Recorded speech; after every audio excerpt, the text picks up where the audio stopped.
As I always say before, no, whenever we say Manila, Manila was of course Intramuros, and during the Spanish period, and it was their prime city, no? And so everything that was about Philippine history and culture during the Spanish and of course the American period began and eventually developed in the walled city.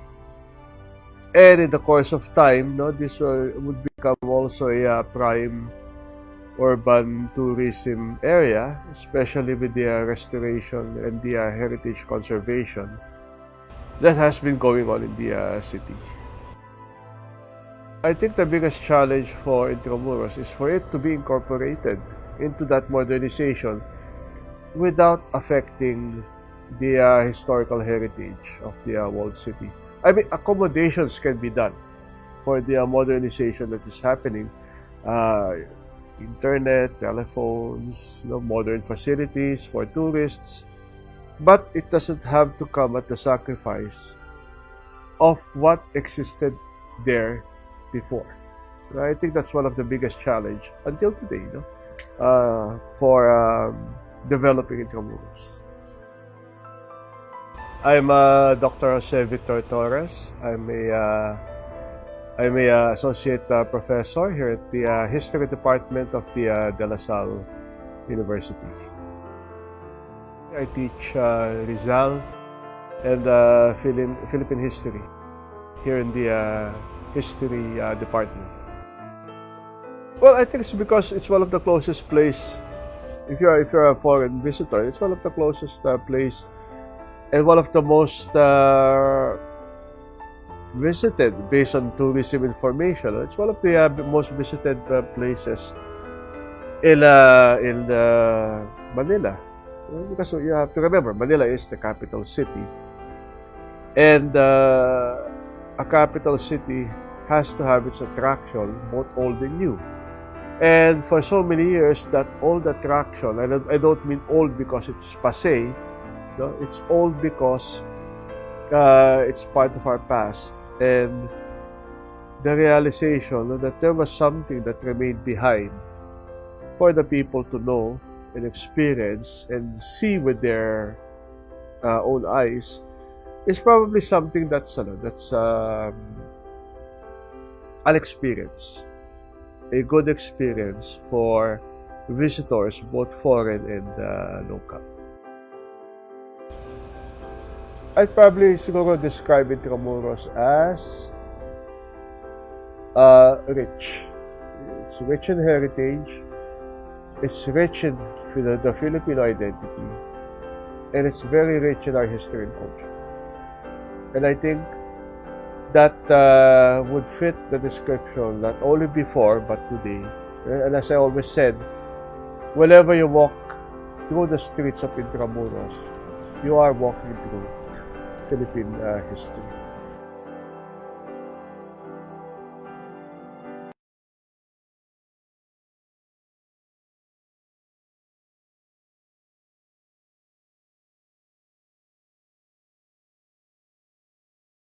Intramuros is valuable not only for me but for the whole of the Bureau of Treasury because it's a convergence between the distant past and the present.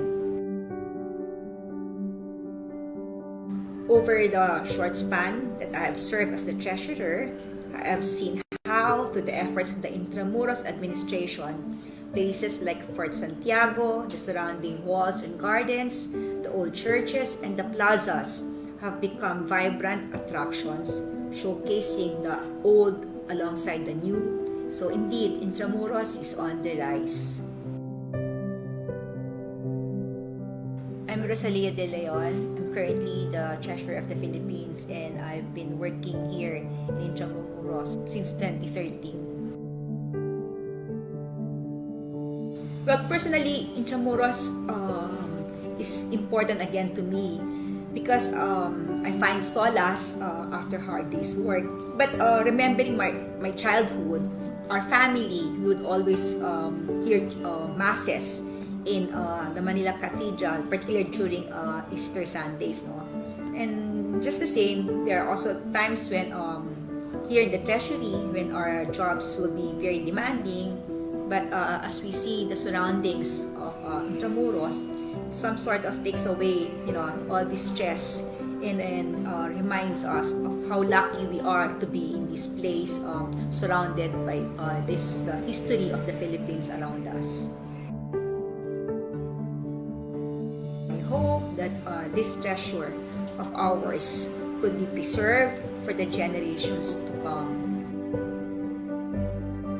I hope that we would not be detached, so we could reach out to more people and instill in them a deep sense of our history, the richness of our culture, and a deep sense of the very rich heritage that we have inherited from our forefathers.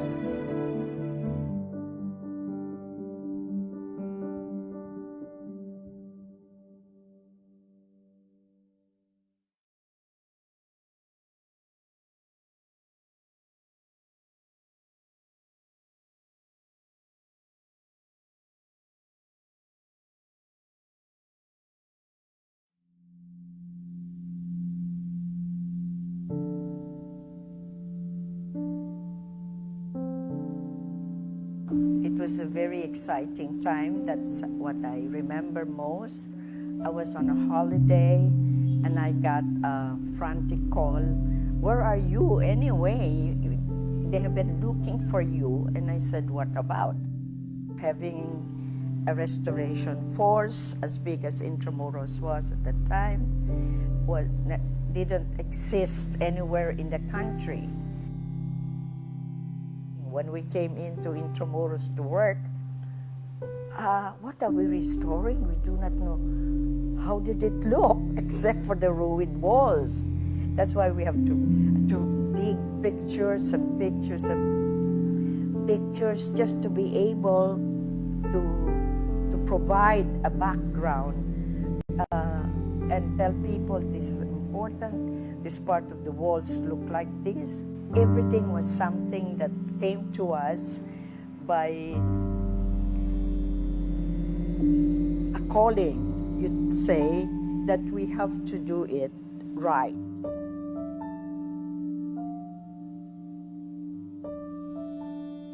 Intramuros is a beautiful memory of the past. It is like a microcosm of all things good and bad. There are many good stories about Filipinos, people who headed the construction of the walls, and they were Indios. The carvers were Filipinos also. People should follow the regulations more, and that they should not seek exemption all the time, and this applies to both government, church, and private owners. I'm Esperanza Bunag Gatunton. I was hired, I would say I was one of the first employed in the Intramuros administration structure, and that was pretty 1979. You have many people saying that Intramuros should not be preserved because it is a colonial memory and that should be erased. I don't think so. It represents failure. It represents achievement. So it's about time that our people should see Intramuros is not just a symbol of colonialization, but a symbol of our spirit to rise above that.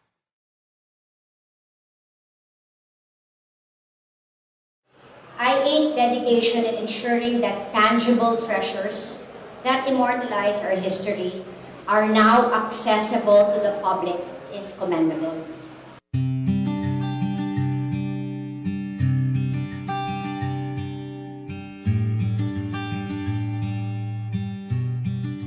Congratulations to the Intramuros administration. I wasn't expecting that the collection can be so amazing. It was really an awesome experience seeing all of this collection. And it's like 30% only of the collection. I wish to see more. Again, congratulations.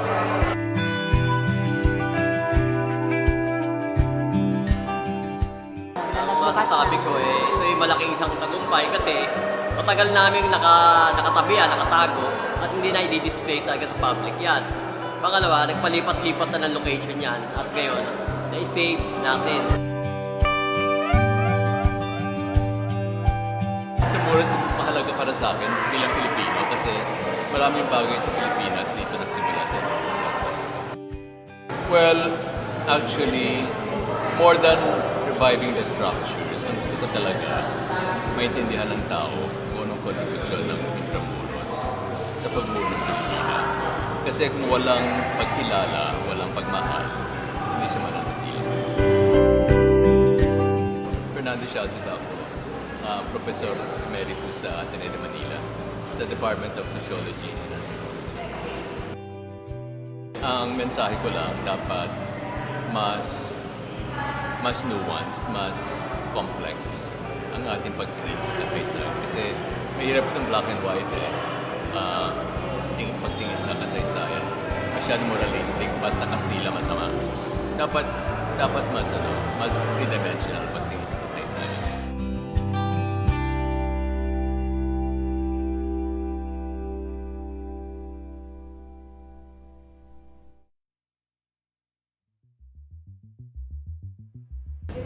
Intramuros is important because it is one destination, tourist destination in the city of Manila.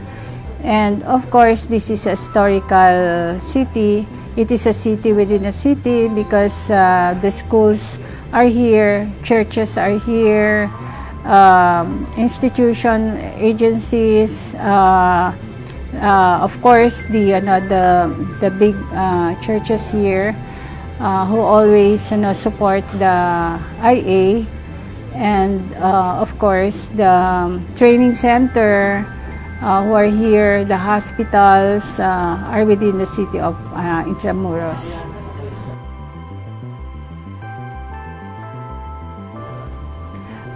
My wish for Intramuros is orderly, clean city, and people should be in their perspective places. Like for instance, if hopefully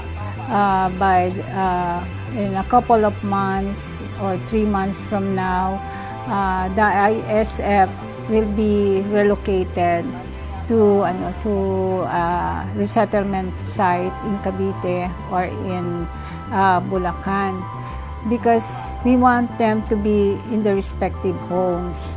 And of course, with that, Intramuros will rise again with this movement of informal settlers. We are not removing them from here because they are part of the community. They work here, they can come, they can live here, but they have to go to their respective permanent homes after resettlement.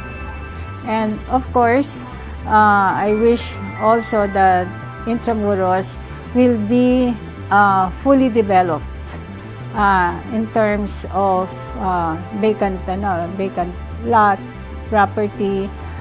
The owners will have this plan to develop their property here in Intramuros so that there will be no blighted areas anymore around. My name is Marieta V. Aliaga. I started working here in Intramuros in 1983, and this will be my 35th year in Intramuros administration. As Chief of the Urban Planning, I am responsible for the monitoring of construction in and around Intramuros. We are also in charge of the processing of the Intramuros Development Clearance.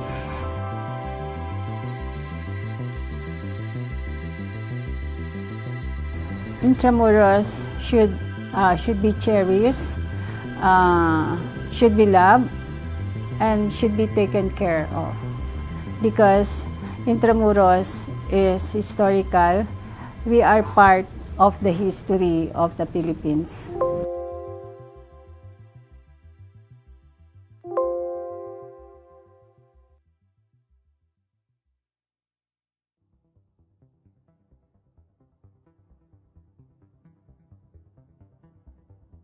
Ang Intramuros sa akin ay mahalaga. Ito ay naniniwala ako, ito lang ang Old Manila na siya ay nagpalago ng Metro Manila. Ito yung prime mover ng urbanization din ng Metro Manila. Kung wala yung Intramuros, wala yung Metro Manila. Kasi dito nagsimula yung malalaking eskwelahan, malalaking building, lahat ng opisina ng gobyerno. Ito lang ang lugar na may walled city o Ciudad Morada na tinatawag. Kaya nandito yung mahalagang building, tao, dito lumago. Pero noong 1920 hanggang 1930, lumalabas na rin hanggang 1900, lumalabas na yung mayamang pamilya para magtayo ng malalaking bilya kasi masikip na rin Intramuros, mainit. Kailangan mag-expand, mga eskwelahan, lumabas na Intramuros. Tulad na ng UST, lumabas siya noong 1927. Tapos yung mga iba pa, Ateneo de Manila, nasunog siya noong 1932. Tapos lumabas din siya.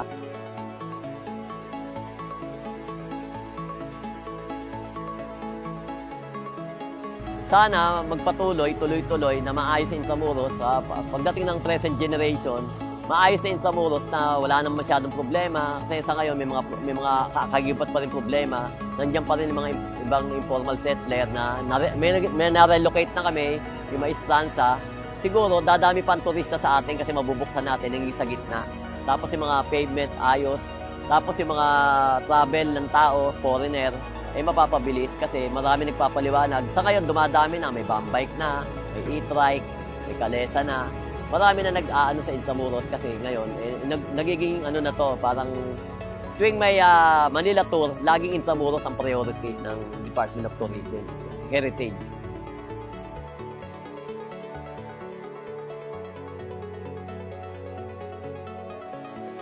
Ako nga pala si Mr. Reynaldo Cadiz, nagtatrabaho sa Intramuros ng almost 40 years, from 1979 hanggang ngayon. Naging restoration inspector din ako sa Intramuros kasi lahat ng mga ginagawang restoration, idinaanan ko from stone cutting, tapos pagbubuhos, proper document. Bago siya gawin, babaklasin muna namin yung mga lumang bato, tapos papalitan namin, mga may crack na, papalitan namin ng bago. Minsan, nung early part ng documentation namin, naglalagay din kami ng mga number sa bato para maibalik namin yung structure sa dating ayos.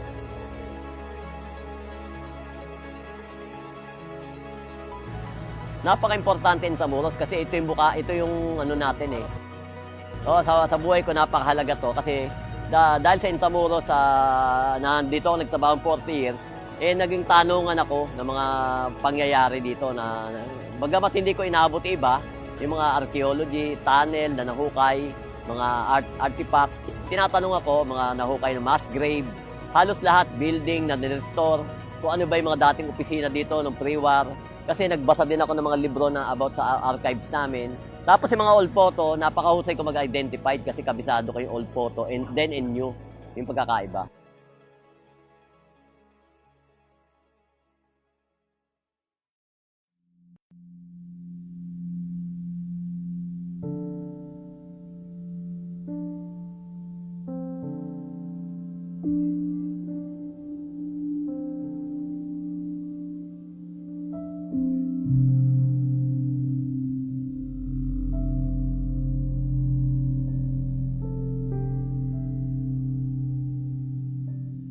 During the Marcos administration, Mrs.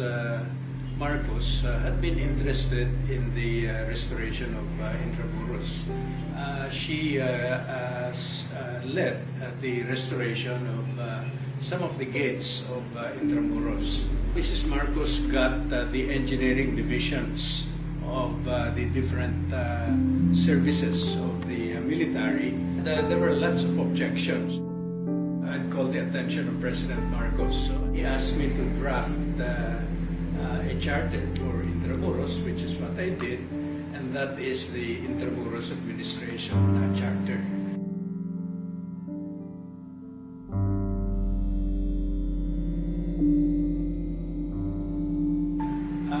The greatest satisfaction I had was the presence of a good team headed by Mrs. Esperanza Gatmonton, and in the early days also Felix Imperial, because basically the three of us were the ones who set the initial directions of the Intramuros administration.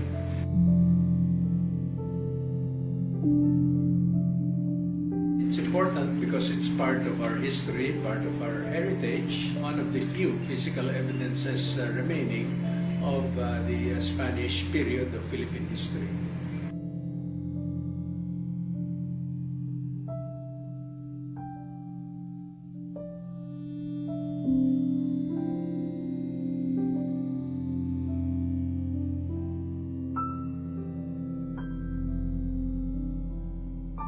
I think the major development since that time was the proliferation of informal settlers.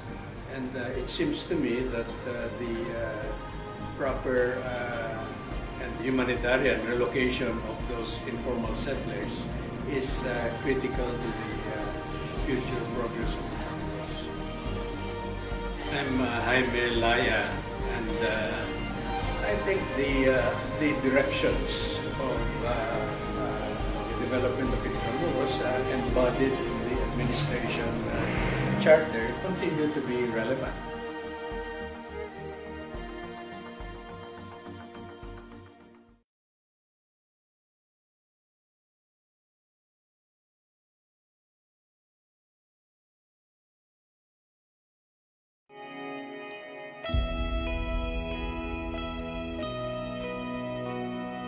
Well, Intramuros for me is many things because my father used to work in the port area, in Bonifacio Drive in port area. So even as a small boy, I really knew Intramuros already back in the 50s.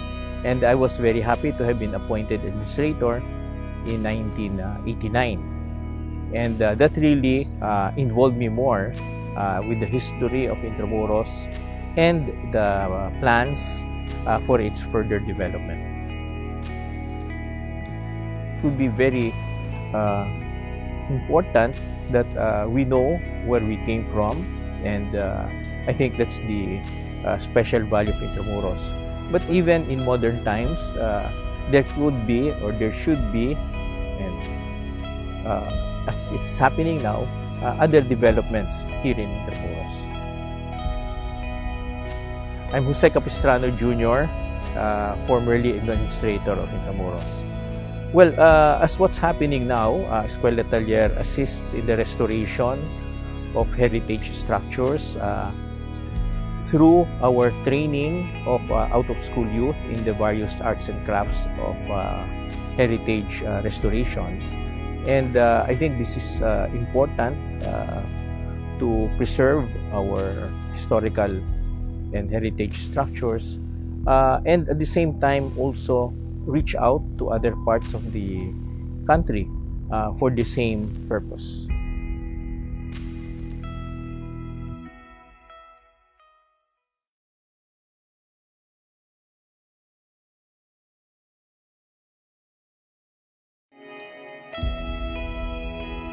If you're looking at Intramuros from the perspective of history, it's one place where you could actually see the history of the Philippines as it unfolded. I see that Intramuros is an area which can embody the concept of reuse in urban planning. So just think of old structures being utilized in a modern sense.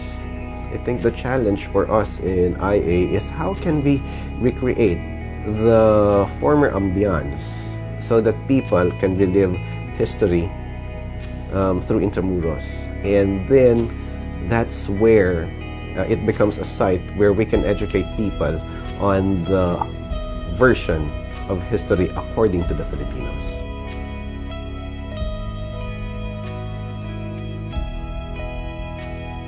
So I am Roberto Alabado III, and currently I'm the Assistant Secretary for Tourism Development Planning.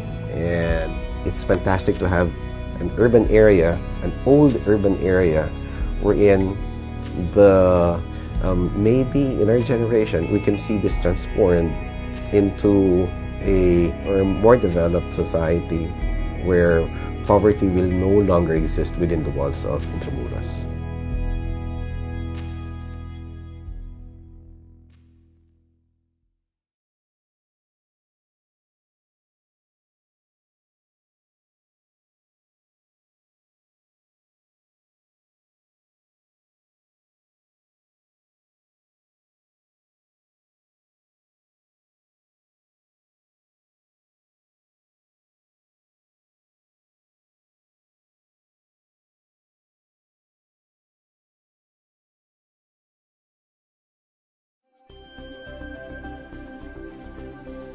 When I started out with the Department of Tourism, we wanted the theme, or to be the overarching theme, to be a culture of sustainable tourism. And what's good with Intramuros administration is that we should preserve it because it's a historical and a cultural site.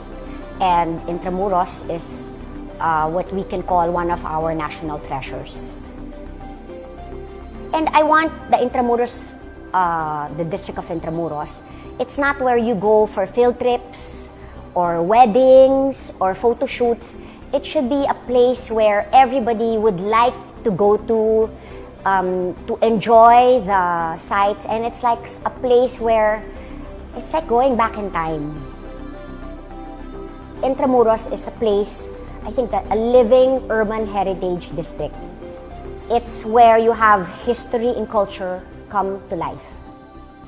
I'm Bernadette Romulo Puyat. I'm the Secretary of Tourism and also the Chairperson of the Intramuros administration. Intramuros should promote the cultures and values of malasakit and malikain.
Okay, so let's start. So ready to your clap. So welcome everyone to the 35th episode of the Intramuros Learning Sessions. This is your host, Rancho Arcilia, and this episode is brought to you by the Intramuros administration. We are pleased to have today a topic on the fortifications of Manila, with our resource speaker from the Ateneo de Manila University. But before we start, some house rules first.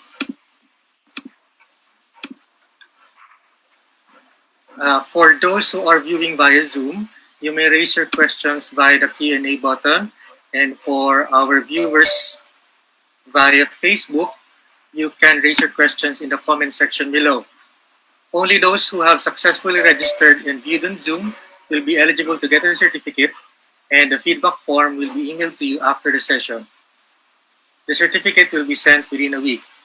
And finally, note that this webinar is recorded and that the recording shall be made permanently available in IA's social media channels. Now, I'd like to introduce our guest speaker for today. So our guest speaker for today is Mr. Erik Akpedonu. So Mr. Erik Akpedonu teaches art appreciation and architectural history as well as Philippine colonial art and architecture at the Ateneo de Manila University. He studied architecture at the Leap University of Applied Sciences in Detmold, Germany, and as research associate at the Ateneo's Institute of Philippine Culture. Mr. Akpedonu has been conducting extensive surveys of historic Filipino architecture in Bohol and in Manila as project manager of Architectural Heritage of Manila Project 1571 to 1960. He has published extensively on architecture, urbanism, culture, and heritage, and is co-author of Casa Boholana, Vintage Houses of Bohol. Now, I'd like to call on Mr. Erik to, maybe we can already start with the presentation. Okay, thank you, John. Thank you for the introduction.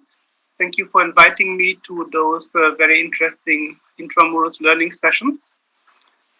So without much ado, we shall go ahead and we'll talk a little bit about the walls, how they work, why they came about, and what else we can learn from them. It's actually quite a bit.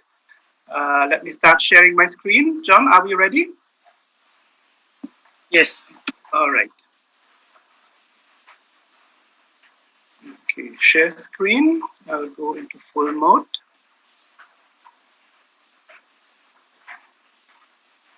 Okay, I guess everyone can see my screen. John, can you see it? Yes, we can. All right. Okay. So we'll be talking about, first of all, briefly what transpired before Intramuros came about. So we'll briefly talk about the period from 1492 until 1571, the early stages of the Spanish colonial empire. As you probably have learned in school, in the mid-15th century, something like a race set in between Spain and Portugal, trying to reach the Orient. The traditional route of trade had been blocked by the Turks when they captured Constantinople. So now the Europeans were trying to get directly in touch with China, with Japan, with the Spice Islands, because those were the luxury items of the Middle Ages. This is where money was to be made, and everybody wanted to have a share of the cake. So in order to reach the fabled riches of the East, the Portuguese decided to try the route around Africa, going east, and by doing so, the gentleman you see on the bottom, Mr. Vasco da Gama, finally reached Goa in the late 15th century, and then went on to Malacca, Macau, Nagasaki, Japan. The Spaniards took the different approach. We all know the story. Christopher Columbus said, if we all sail west, we will reach the east. Of course, he didn't know that the Americas were in between. So in 1492, he stumbled upon the Americas.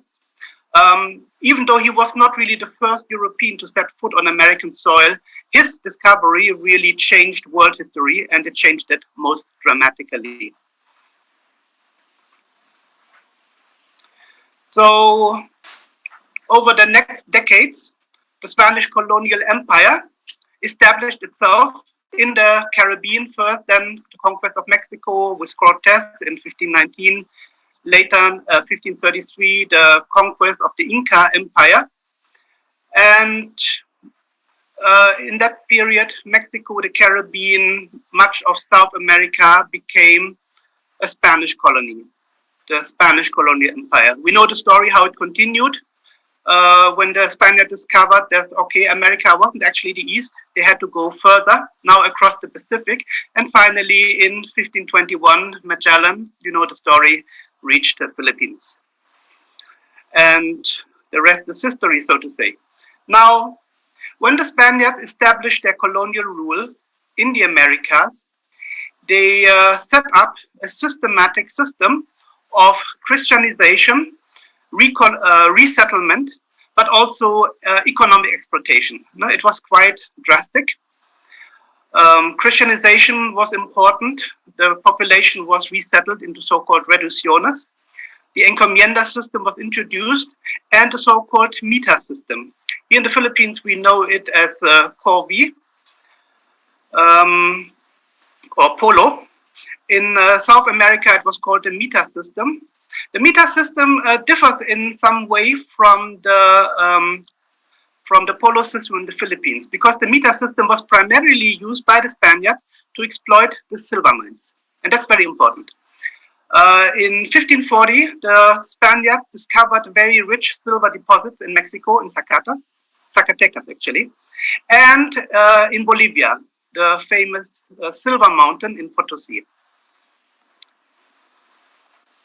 So the first wave of conquest was plundering the native Aztecs, the native Incas of their gold and silver. But the second phase, and the more important one, was now the exploitation of the silver mines of Mexico and Peru. And that became a very, very lucrative, a very, very important business. Ultimately, the colonization of the Americas was about the exploitation of the silver from Mexico and from Peru. And that is how the Spanish silver fleet came about, because all the silver had to be transported. How did it go about? Well, in Peru, Potosi is several hundred kilometers inland, so it was transported overland from Potosi to Lima, already coined as a silver coin, and then shipped from Lima to Panama. In Panama, the silver was unloaded overland, brought to the harbor of Portobello, and shipped on to Cartagena, today Colombia. And from Cartagena, the ships traveled to Havana, and from Havana to Seville, later to Cadiz in Spain. That is the route of the silver fleet. And then, of course, there's also a direct route from Veracruz directly to Cadiz and to Seville, also with a stopover in Havana. Now, there's an interesting part, because not all the silver actually reached Spain. Quite a big portion of it was diverted in Mexico and loaded onto the Manila Galleon, because that silver was used by the Spaniards to establish the Manila-Acapulco galleon trade. No? The Spaniards, let's not forget, primarily came to East Asia in order to trade with the Japanese and the Chinese primarily. And the merchandise that they bought from the Chinese was paid for in Mexican and Peruvian silver. The Chinese were very happy to accept silver coins from the Spaniards. It was highly valued. So the colonization of Mexico and Peru actually enabled the Manila-Acapulco galleon trade, because it's the silver from Mexico that paid for the riches of the Orient. So this is how it worked. Once a year, the Spanish, let's do it the other way around. Once a year, the Chinese would come to Manila. It was an entrepot, trade their wares to the Spaniards, silk, porcelain. There was also spices coming from the spice islands like Tidore and Ternate. Also some products from the Philippines like carved ivory, vestments, cotton. And all this was loaded onto the galleon, brought by ship across the Pacific, 3 months, to Acapulco, brought overland to Veracruz, and from Veracruz again with another galleon, from Veracruz to Havana, and from Havana to Seville and Cadiz. That is the famous Manila Galleon trade, which lasted for 250 years. It was the longest international trade route of the time, covering 3 continents, Asia, Americas, and Europe. Very important. And all this paid for with silver from Mexico and Peru. Now you can imagine, so you have huge armadas, huge ships, galleons loaded to the top with silver, with the riches, with the spices from the east. So they were, of course, a very coveted prize by other European nations. The Spaniards, the Portuguese had divided the world among themselves. But of course, other European nations wanted a part of the cake, like the British, the French, the Dutch in particular, the Portuguese, and over the 17th and 18th century, countless pirates which were based in the Caribbean. Just think of Pirates of the Caribbean. It's all about this silver trade between the Americas and Europe. So the silver fleets, the silver ships, were highly prized targets for all those privateers, for all those pirates. So they were dependent on having safe harbors whenever they traveled from port to port. So the ports in the Caribbean, in the Americas, had to be heavily fortified. Because not only could the ships be attacked on sea, they also could be attacked on land, in fact, even more so. And that is why all the ports that I just mentioned, Veracruz, Acapulco, Cartagena, Portobello, Havana, all of those places were heavily fortified to protect the booty, pretty much the silver that the Spaniards had stolen in Peru and in Mexico, to be stolen again by other Europeans. Think of one thief stealing from another thief. So they had to be heavily fortified. And that is what you see. We also had the same in the Philippines. Manila was part of that system, so it also had to be heavily fortified. The only other 2 fortified cities that we know in the Philippines are Cavite, which is very logical because that is where the Acapulco galleon actually landed, not in Manila, in Cavite, and later Jolo in the 19th century. So here we have some of those examples. Cartagena, very important for the silver fleet, heavily fortified, present-day Colombia. The harbor is heavily fortified. The town is surrounded by a massive wall. Another heavily fortified city, Santo Domingo of the Dominican Republic. Here again, all surrounded, very much similar to what we know in here in Intramuros. Veracruz, heavily fortified harbor. This is where the silver would be shipped from Mexico to Cadiz and Spain, surrounded by a massive wall. Lima, of course, where the Peruvian silver was shipped from the harbor of Callao in Lima to Panama City, heavily fortified. And probably the most important way stations, Panama Viejo and Panama City, and Portobello on the other side of the Panama Isthmus. This was the most crucial part of securing, bringing the silver overland to be shipped to Spain. Here we have it, Panama City, the old part, heavily fortified as well, in order to protect the riches that were gathered here from Mexico and from Peru. And Havana. Virtually all the galleons on the Atlantic side of the trade would make a stopover in Havana, so this had to be particularly heavily fortified. In Havana, we find the most massive fortifications anywhere of the Spanish colonial empire. And of course, Manila.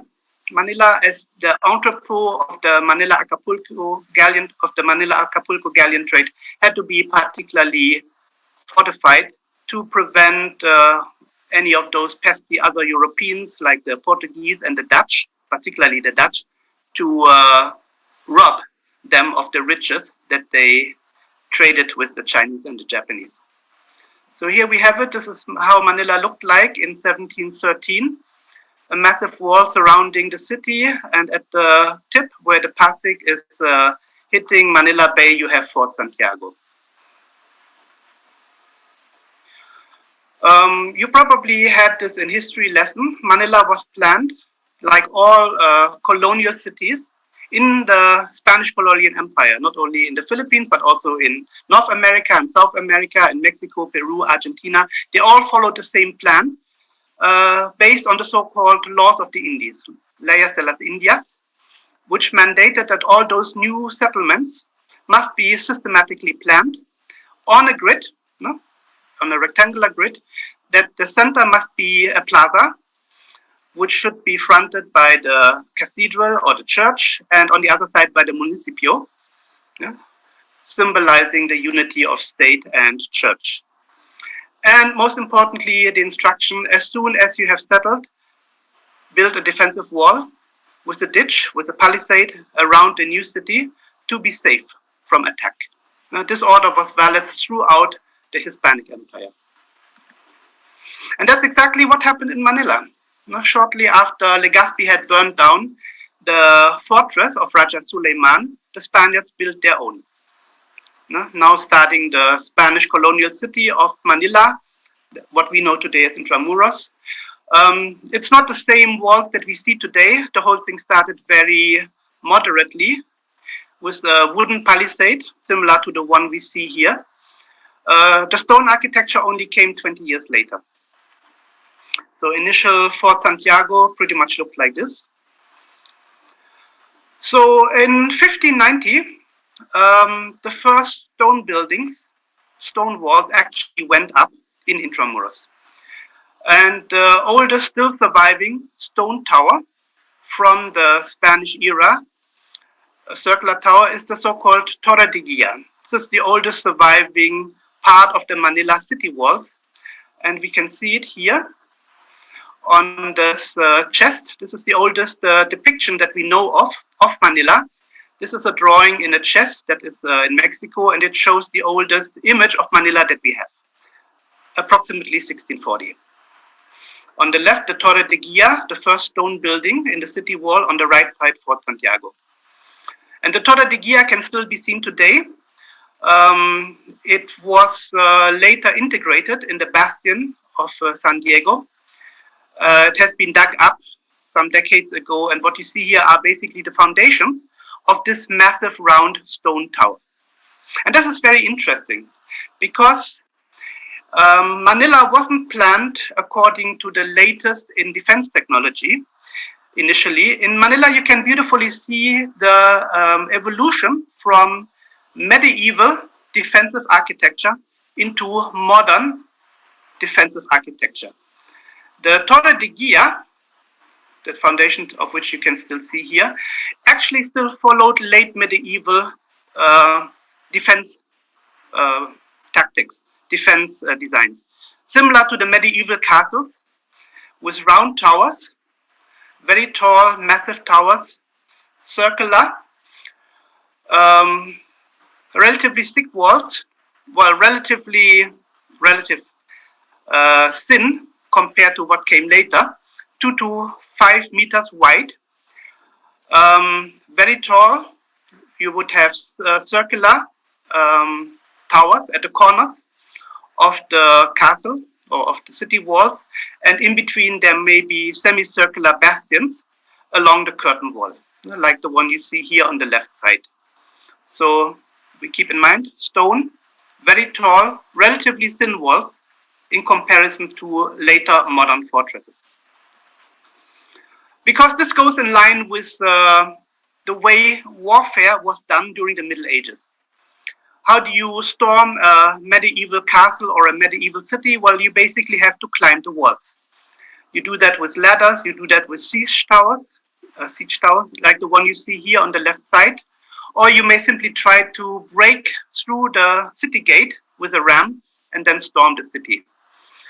And from there, you have the logic of medieval defensive architecture. The higher the walls and the higher the towers, the better for defense.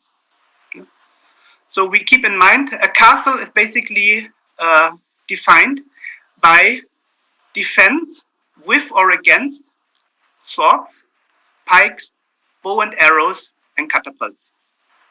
That is a castle.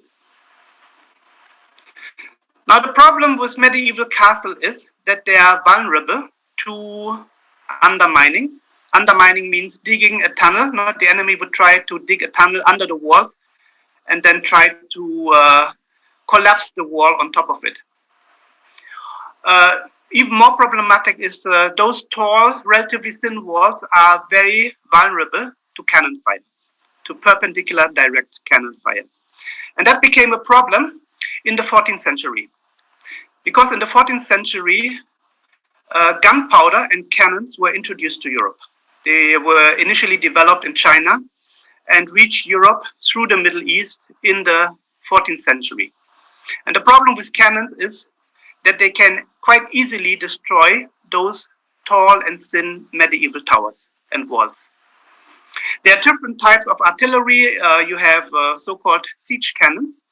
You use them for direct fire, horizontal fire against a wall. Or what was also common at the time were so-called bombards. We know them today as mortars, which have a parabolic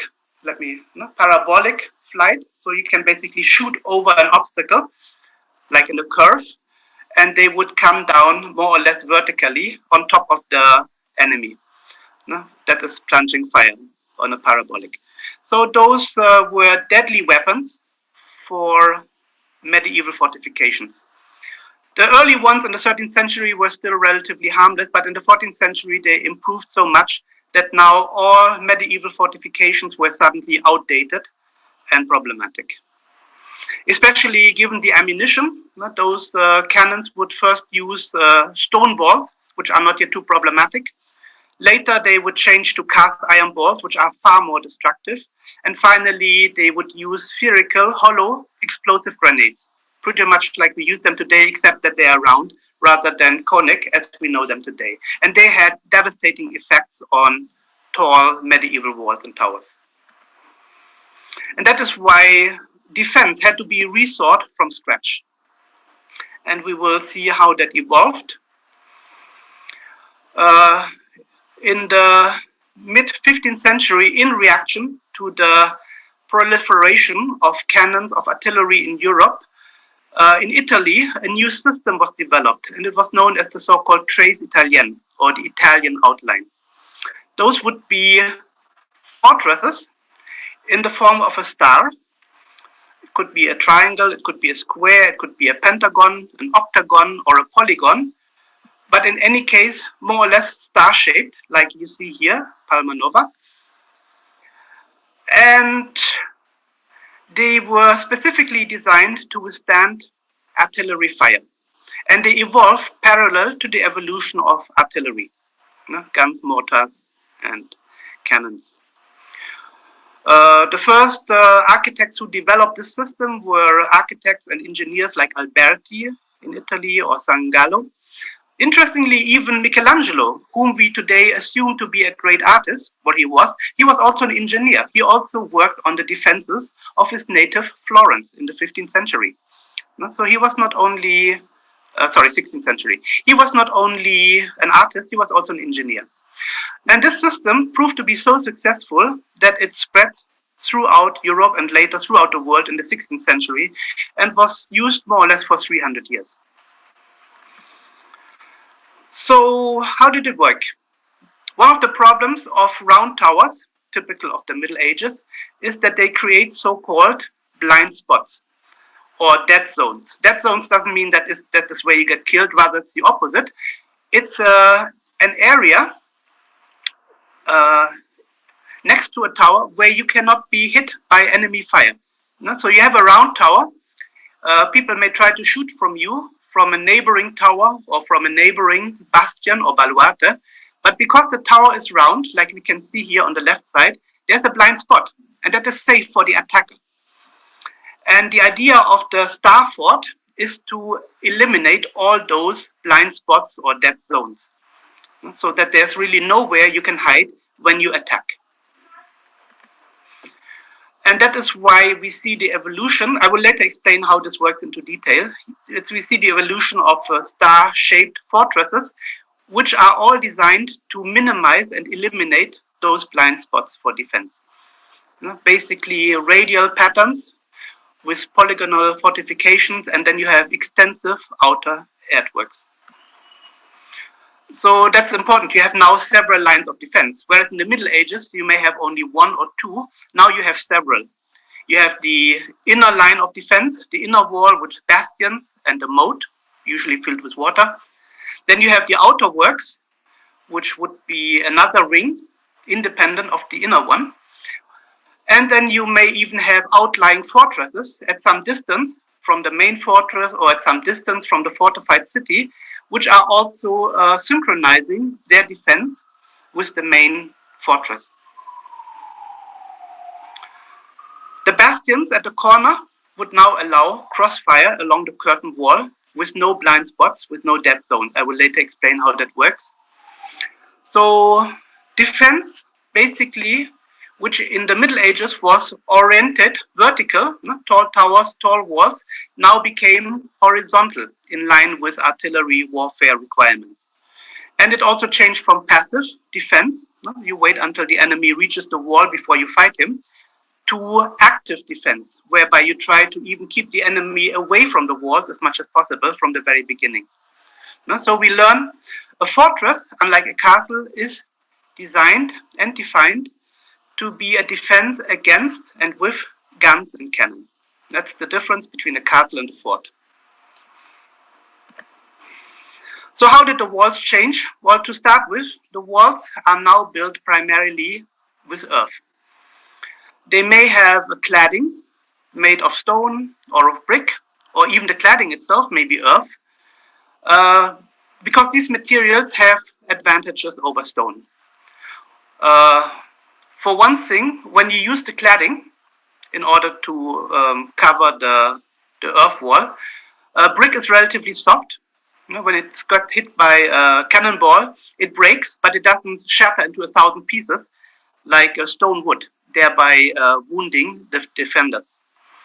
Even better is earth, because it can actually absorb the energy of cannonballs, not because it's soft, it's plastic.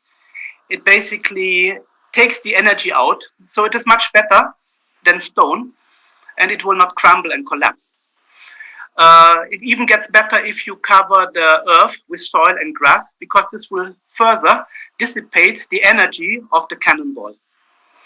This kind of wall, low, consisting of earth, can resist the then common, relatively low explosive grenades, which are based on black powder. So low walls with a lot of use of earth and brick. So the forts are now becoming very low and very wide, spreading out. You would find them still on high grounds like hills, like the medieval castles, but also on flatlands, whereby they would be surrounded by a ditch. The problem now, of course, is the walls have become relatively low, so now it would be quite easy for an attacker to climb the walls with ladders. So that is why the ditch is now becoming much wider, the water-filled ditch, than we know it from medieval architecture. The interior of the fortress could contain barracks for the soldiers, ammunition depots, arsenals, where you keep the weapons, and sometimes entire cities.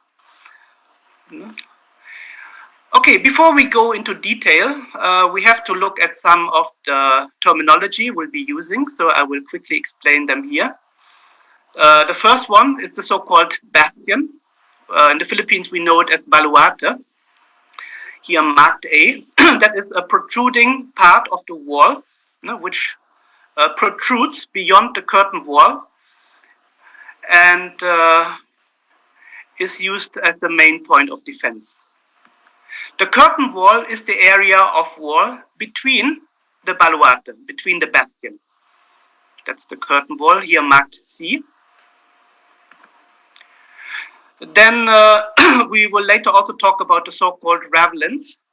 Ravelins are independent mini fortresses in front of the curtain wall to give it additional safety or defense. The ravelin, detached from the main fortress in the center.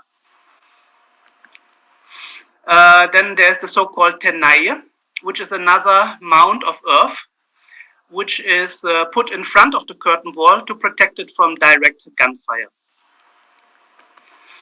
And then we have other forms which are part of the so-called outworks, which are also very low walls of earth to further protect the curtain walls and the bastions from fire from various directions. We know them as groundworks, see the shape on the left side, or as hornworks on the right. Those are outworks. And all of this would be surrounded by a moat, which is marked blue here. So all the areas would be separated from each other by a ditch filled with water. A very beautiful example of that can be seen here, the fortified village of Bretonge in the Netherlands, where you see all of those evidence. You see the ravelins, the bastions, the curtain walls, the groundwork in pretty much perfect shape. So when we talk about fortress architecture, we have to mention this gentleman here, Monsieur Sébastien Le Pestre de Vauban, Marshal of France and probably the most prolific fortress builder in Europe at his time. He was working for Louis XIV, the Sun King in France, and he built hundreds of fortresses along the borders of France to fortify it against its enemies in the south, Spain, and in the north, Germany and the Netherlands. And you can see here this beautiful combination of the ideal Renaissance city, the city on the grid with a plaza in the center, following the laws of the Indies, following the traditions of Roman and Greek architecture, and then the whole thing surrounded by this beautiful star-like fortifications. So it's also an ideal city. It's the perfect marriage of town planning and defense architecture, perfect geometry. An ideal city, but not theoretical. It was really built.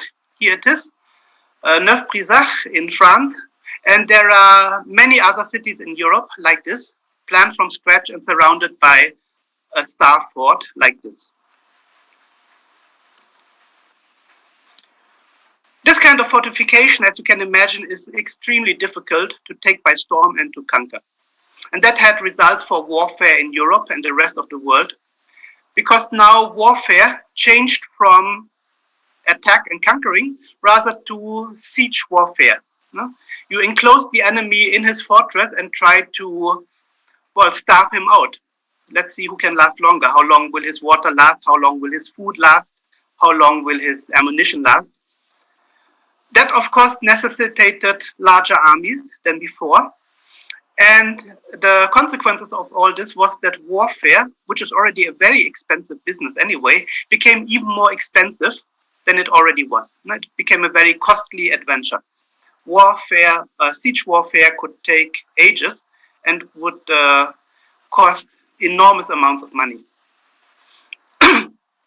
On the other hand, building all these fortifications is also very space consuming. Now you see the enormous use of space around the city for all those fortifications. It's very time consuming to build, and it's extremely expensive to build. That is the reason why in many places the medieval fortifications were not just demolished and replaced with the new system, but rather the old system was modified. So you would maybe have the medieval walls lowered, maybe they would put some earth behind them to make them stronger against cannon fire. Maybe the tall medieval towers would be shortened and you would fill them with earth to make them more resistant against grenades and attacks like that. We see the same thing happening in Intramuros, adapting the existing system over time to this new requirements of artillery warfare. As a matter of fact, excessive warfare and excessive fortifications can ruin a country, and France is the best example of that.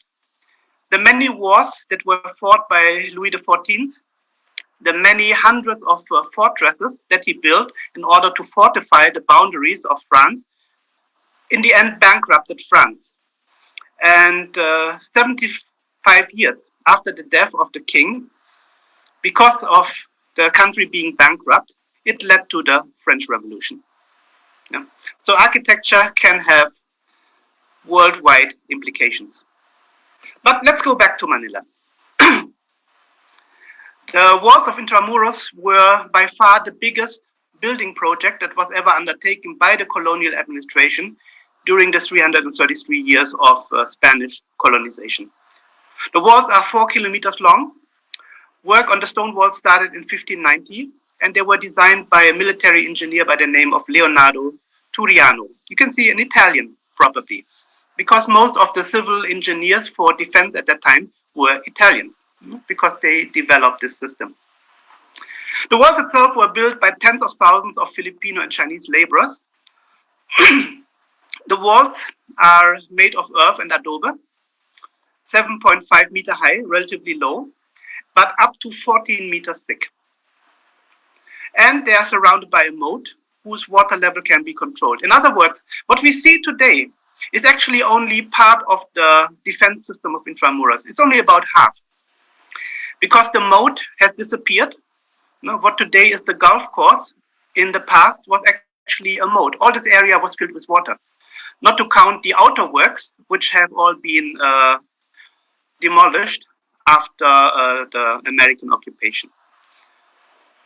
All this made the Walls of Intramuros over time, not initially, but over time, the most modern defenses built in the latest European fashion to withstand artillery bombardment. So let's see how it evolved. So in 1590, we started to rebuild the walls from wooden palisades into stone walls, surrounding the entire city. Initially, the bastions, like the one here, the Baluatillo de San Eugenio, were relatively small, and the curtain walls were very narrow. This is still leftover from this kind of medieval thinking, very narrow walls rather than wide ones. So those walls are quite thin. And also the bastions or baluartes are relatively small. The baluartes is where you put up your cannons and your guns in order to defend the walls. So one of the earliest one is the Bastion or baluarte, the San Eugenio, which you see here, facing the sea. You can see the platform is relatively small, doesn't allow for much of artillery, maybe 1 or 2 guns at most. So it's still not really the fully developed system. It's only the transitional period from medieval defense architecture to modern defense architecture. The bastions are still small and not very efficient at that time. Other elements that were introduced at that time, so Fort Santiago was rebuilt in stone, the way we see today. And then we see the gradual building of modern bastions, like the Baluarte San Diego, which is now enclosing the old medieval Gia Tower. Then we see on the eastern side, the Baluarte de San Gabriel. And at this time, the moat was also built around 1600. The system would be completed before the British invasion, or I should say partly completed, with the additional building of the Baluarte de San Francisco de Dilao and the Baluarte San Andres on the southern side. And you can also see a little outwork, the Baluatillo del Parian. So this is the kind of system that was in place when the British attacked in 1762. So here you have it. Those bastions, all those baluartes, Dilao, San Andres, they were all built to avoid dead zones, blind spots where the defender cannot shoot, cannot hit the attacker, which cannot be efficiently defended. In order to explain that, we have to know about the importance of what is known as Infillating Fire. I'm not sure whether I'm pronouncing that right. When you shoot at a formation of soldiers, maybe a marching column of soldiers, maybe a platoon of soldiers attacking, When you shoot at them from the front, it's very difficult to hit for several reasons. It's much easier to shoot at a formation from the side, along the long axis.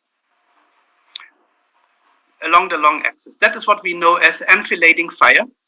Because if you shoot along the long axis, you have a much higher chance of hitting any of the enemy soldiers. Okay? Because they are more densely packed in the long axis than they are in the broad axis. Also, when you shoot at the formation like that, for example with cannons, it is very important that when you shoot with a cannon to get the range right. If you shoot at this formation from the front, in defilade, here the guys in blue, you have to get the range right. Otherwise you will shoot too short or you will shoot too long over their heads and you wouldn't miss them. When you shoot in the long axis, enfilade fire, the guys in green, it doesn't matter so much whether you get the range right or not, because you have a much higher chance of hitting some of the enemies. Because range doesn't have to be as accurate as when you shoot at them in defilade. And that is what bastions are all about, to maximize enfilading fire. Take, for example, here we have a bastion, A and B. And Bastion A will protect Bastion B, and Bastion B will protect Bastion A. Presume you are the enemy and you're trying to storm the walls of Bastion B. There will be a cannon on Bastion A that will shoot enfilade at the attackers trying to attack this wall of Bastion B. Vice versa, if anyone tries to attack the walls of Bastion A, the cannons from Bastion B will have enfilading fire covering the walls in front of Bastion A.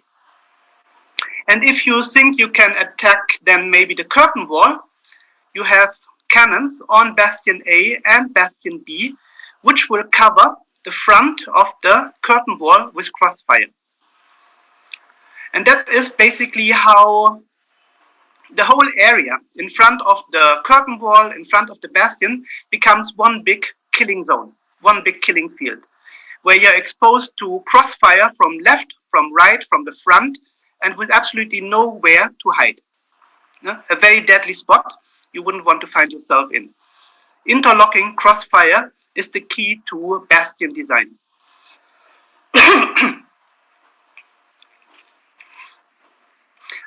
Maybe some of you have been to Intramuros already, and you may have noticed those funny protrusions at the end or at the sides of the bastions. We have a picture here, this one. What is that? What is that good for? Those are called Orillians, which is ear. And their purpose is to protect this very important enfilading gun or cannon from being seen or hit by enemy fire. So the edge of the bastion is prolonged so that the enemy, here marked in red, does not see the position of this very important gun and also cannot fire at it easily. So they protect the enfilading guns from enemy visibility and from enemy fire, Orillians.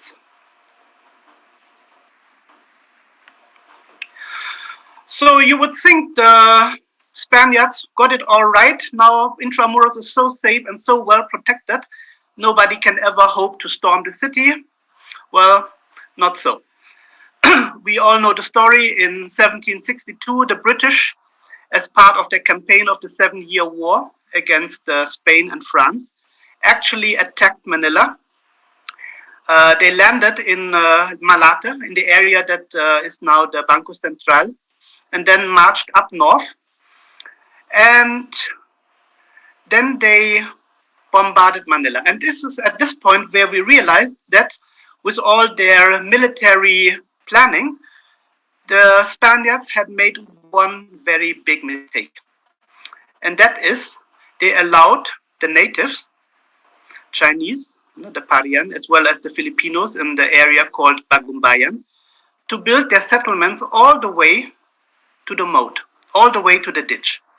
And that was fatal, because it meant now in that area there were plenty of houses, plenty of buildings.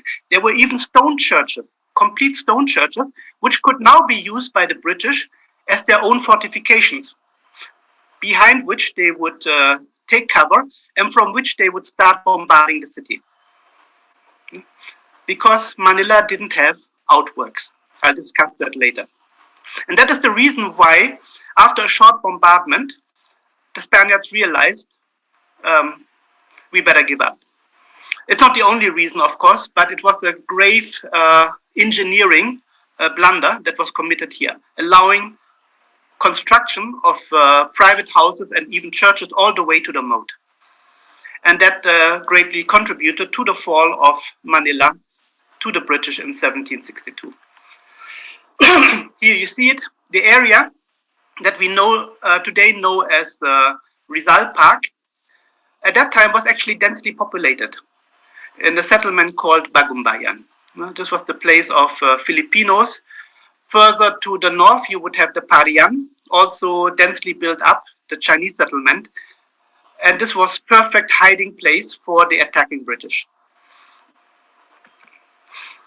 And when the British left, the Spaniards undertook to rebuild the walls, and this time to get it right.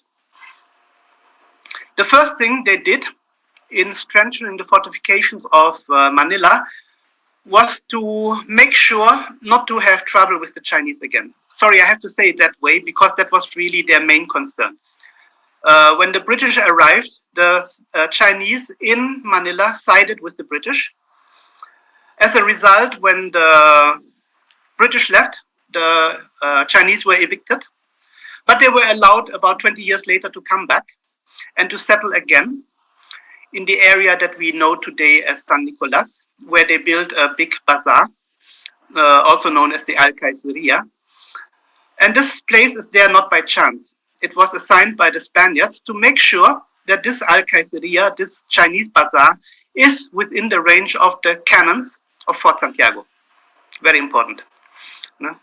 No bad surprises again. So you better stick with us or you're easily in range of our guns. The next thing the Spaniards did was to add additional defenses in between the bastions. We know them today as the Ravelin del Parian, Recoletos, Ravelin Real, and on the seaside, two smaller ones, the Reducto San Javier and the Reducto de San Pedro. Now, what is a Ravelin? I mentioned that earlier. The Ravelin has basically two purposes. The first one is to prevent any enemy fire to be shooting directly at the main wall, the curtain wall, which is behind it. And the second deals with infantry. If you try to attack the curtain wall with your infantry, the Ravelin will force you to split your forces into half. That means either you go with all your troops to only one side, where your troops are now massively concentrated, so it's much easier to shoot them all, or you have to dissipate your energy into two different directions, which will also weaken your strength. Yeah? So this serves protection from artillery fire as well as from infantry attack. One important thing about the Ravelins is that they have to be open at the back, because it can still happen that the enemy somehow manages to conquer that Ravelin, and then he could turn it into a fortress against the main fortress, the walls of Intramuros. That is why the Ravelins are always open at the back. So even if the enemy manages to conquer it, he cannot use it against the fortress, against the walls of Intramuros. I'll explain later, because the gunners from inside Intramuros can still shoot into the Ravelin if it has been taken over by the enemy. Here we have an old plan how such a Ravelin has been built, courtesy of the Intramuros administration. Let's take a trip to one of them and see how it works. Let's take a virtual trip to the Ravelin or Baluatillo de San Jose, facing the seaside of Intramuros. Here you have it, seen from the walls of Intramuros. So we are now inside the walled city. In order to access the Ravelin, we have to go through this tunnel, which will lead us to the outside of the moat. Here you have it. And then you can still see probably the remnants of a wooden bridge that is connecting the gate to the Ravelin. Now you have to imagine all of this, what is now grass, initially was a moat filled with water. And there would be a wooden bridge connecting to the Ravelin. Why is it a wooden bridge? Well, obviously, if you have to give up the Ravelin, if you have to retreat into the main fortress, you want to burn the bridge behind you or destroy it easily. Therefore, it has to be wood rather than stone. Okay, so we are now crossing the wooden bridge over the waters into the Ravelin. Now you can see there is actually no proper wall at the back. Yes, there is this fence wall, but it is easily destroyed. It is very low and you have no cover on the gunner's platform on top. And you also notice there is no proper gate. Well, the Intramuros administration has now put one in, but initially this was all open. So that if the enemy captures this Ravelin, he cannot use it as a fortress against the main fortress. So we go in. In the center we have quarters for the soldiers, storage of food, water, and ammunition. And then to the left and right of the quarters, we have a ramp. The ramp is needed in order to pull the heavy cannons up to the gunner's platform. And on the other side, you have a staircase for the soldiers. Here's the gunner's platform. Here's where the cannons were initially located. And when we look now across to the south, facing the Baluarte de Santiago, we can see this idea of crossfire. Anyone who's trying to attack the walls of Intramuros will now be caught in a crossfire. Fire coming with guns, with muskets, coming from the Ravelin, where we are now. Then there will be fire from the opposite side, from the Bastion, Santiago, and you would have fire from the walls on the left side. This is an absolutely killing zone. This is a death field. Fire from 3 different directions, very, very deadly. Here we have another view that shows how beautifully this is laid out. This is one of the gun ports of the Ravelin, and you can see how the gun is really covering the side of the Bastion de Santiago. It's really shooting parallel to the wall, that whoever assembles there in front of those walls, now trying to storm the walls, climb the walls, will be exposed to enfillating fire, devastating fire. This is what this is all about. Another important addition was done in the 19th century, around 1830. 2 more massive bastions, Baluarte de Santa Isabel and the Baluarte de Santo Domingo, were added on the seaside. On the seaside with very massive, huge guns, in order to protect Intramuros from naval gunfire from the Bay of Manila. So you have the highest caliber guns here to keep warships at bay, otherwise they might try to bombard Intramuros from the seaside. And then you have the Baluarte de Santo Domingo with the same purpose, defending the Pasig River against any enemy passing by. But most importantly, the Bagong Bayam had to go. All the area that today is Rizal Park and how do you call this other park? Garceros Garden and how do you call that? Where the Manila Mall is now located. All this area was demolished, cleared of any building, of any construction, to have a free range for the guns, for the cannons of Intramuros. And also at that time, the Spaniards would build proper so-called outworks. An outwork is basically another line of defense in front of the moat, which is consisting of a glacis that we see here. The glacis is basically an elongated ramp made of earth, about 1 to 2 meters high. And the purpose of the glacis is two. First of all, to prevent any enemy cannons to shoot directly at the walls of the main fortress behind it, and to also provide cover for the so-called covered way. Because behind the glacis is a way protected by the ramp. The covered way is where you actually can bring your own guns, your own artillery, your own infantry, your own soldiers, in order to keep the enemy away from the main wall. Now, this is the concept of active defense. Instead of waiting for the enemy to reach the foot of your walls, you actually pose your troops in front of the walls and try to keep the enemy so far away that the main wall is outside the range of his guns. You may even have your own troops outside your own walls, assembled in places called Plast of Arms. This is where you assemble maybe small squadrons of soldiers, and at the right time they will storm out of their assembly place, the place of arms, and may try to capture the enemy cannons in the distance, or they may try to drive away infantry attack. So the defense is very active. You don't wait until the enemy has reached your walls. A sortie, a quick sortie, trying to keep the enemy at bay. So this is what we call active defense, far in advance of wall and moat. You have forward batteries on the glacis and redoubts intended to keep enemy artillery out of range of the main walls. What is a redoubt? A redoubt is basically an independent small fortress outside of all those other fortifications, an island in itself, surrounded by fortifications on all sides, which is helping in the defense of the main fortress.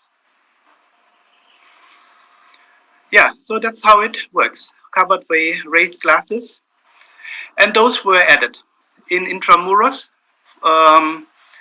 Let me also point out a few other possible defense measures which were not implemented in Intramuros or only on a small scale, but which are nonetheless useful to know if you ever come across it. For example, there's the so-called counterguard. Counterguard is another wall of earth that you place in front of the bastions to also protect them from direct enemy fire. Then we have the so-called tenaille. This wasn't used in Intramuros, but it could have been, which is another wall of earth that you put in front of the main curtain wall in order to protect it from direct enemy artillery fire. Can have different forms like a V or like a horn, here bottom left. Different forms are possible. That's the tenaille. Other outworks are known as hornworks because they look like horns. Basically earth walls with forward positions for guns and cannons. Or they could be shaped in the form of a crown, and that's why they're aptly called crownworks. Other elements, although we do not have them in Intramuros, is the so-called Cavalier. The Cavalier is a raised platform on top of a bastion. What is the purpose? Well, it's basically to have another level of fire. So now you can imagine you have your defense at the glacis, where you have guns, where you have cannons. Then behind the glacis, you have the bastion. So the bastion will also cover the enemy with cannon fire.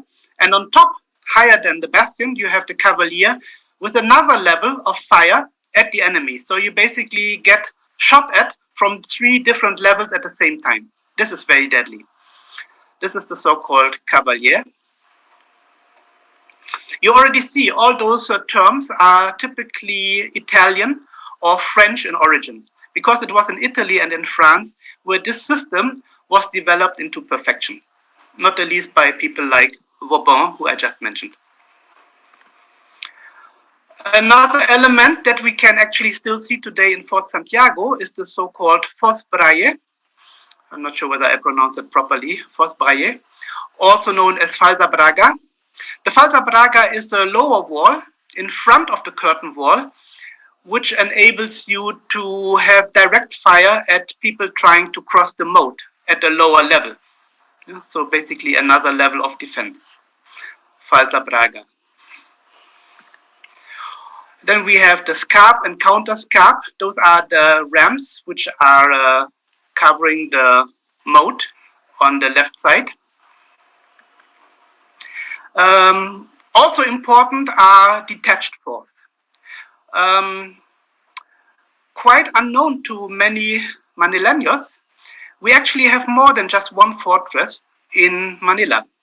You think of forts, you think of Fort Santiago, but actually there's another one, which many people don't know about. It's called Fort San Antonio Abad, and it's located in Malate. It's still there. It's on the grounds of the Banco Central ng Filipinas, behind the Metropolitan Museum. This is another important element of the defense of Manila during the colonial times, because the purpose of Fort San Antonio Abad was to protect the city from the south. So anybody advancing onto Manila from the south would first have to fight his way through Fort San Antonio Abad before the troops could proceed to Intramuros. And that is what I mean with a system whereby different fortresses in different locations would also support each other mutually with support fire against any advancing enemy. So really several layers of defense, inner layer, outer layer, outworks, and even distant fortresses, which all coordinate their defense and their fire on the enemy. Very sophisticated. A talk about the walls of Intramuros wouldn't be complete without a quick take on the gates. The gates typically are a two-way approach. You will see that most gates, I think all of them, with the exception of the Puerta Isabel, which was built much later than the others, all of them go through one ravelin. That is in order to have higher protection. The gates are always the weakest point of any defense. They are always the weakest and therefore the most heavily fortified. So anybody wanting to enter Manila would have to pass, first of all, over the moat with a wooden bridge. Well, initially they were wooden, later they were replaced by stone. Wooden because you can easily destroy it when you retreat into the fortress. And then you would be approaching the ravelin. The ravelin that you see at the back is fortified with cannon platforms on top of the gate. So you can be taken under fire if you try to storm the ravelin. Here on the left side, you see how it works. So you approach the ravelin, which is covered by the defensive wall. Now on the picture on the right, you still see the cannon on top of the gate. Also important, you are exposed to fire from the walls. Look at the picture on the left side. As you approach the ravelin, you are actually exposed to gunfire from the walls of Intramuros on the left side. So you have fire from the front, you have fire from the walls. All this serves to make the vulnerable access to the walled city as secure as possible. You will also notice that the access way is not in a straight line, but it is bent. So once you have entered the ravelin, the street makes a very sharp 90-degree curve before it allows you into the city. Why is that so? Well, simply so that you cannot shoot through both gates at the same time. Because you can only shoot straight, at least most of us. Okay, once you have made the curve, you can now approach the main gate, here Puerta Real. And The gate is actually protected by a drawbridge. The drawbridge would be pulled up at night, and you better make sure you're inside the city before nightfall, because if you are not, there's no way they will let you in until next morning sunrise, and you have to find a hotel somewhere, if ever you find one during the Spanish era. So the drawbridge would be drawn up, the gates would be closed in the evening, only to be reopened the next morning. The gate itself is also multi-layered. You have several gates behind each other, made of wood, made of iron, in order to give additional security and defense. Inside the gate, you actually have several chambers, left and right, of the main passageway. Those are chambers for the guards. This is where they store ammunition and other supplies. So this is pretty much how the Star Fort system is working.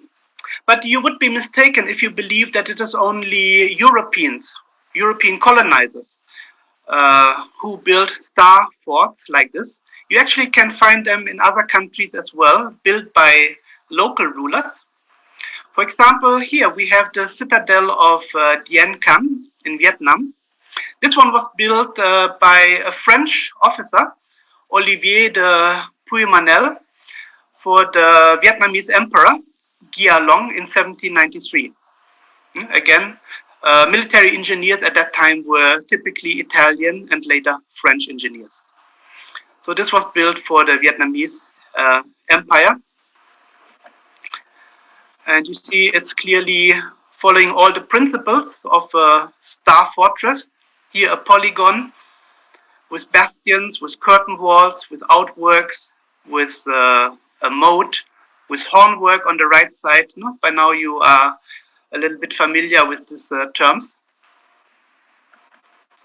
Another example would be the Eternal Golden Castle that you find in Tainan in Taiwan.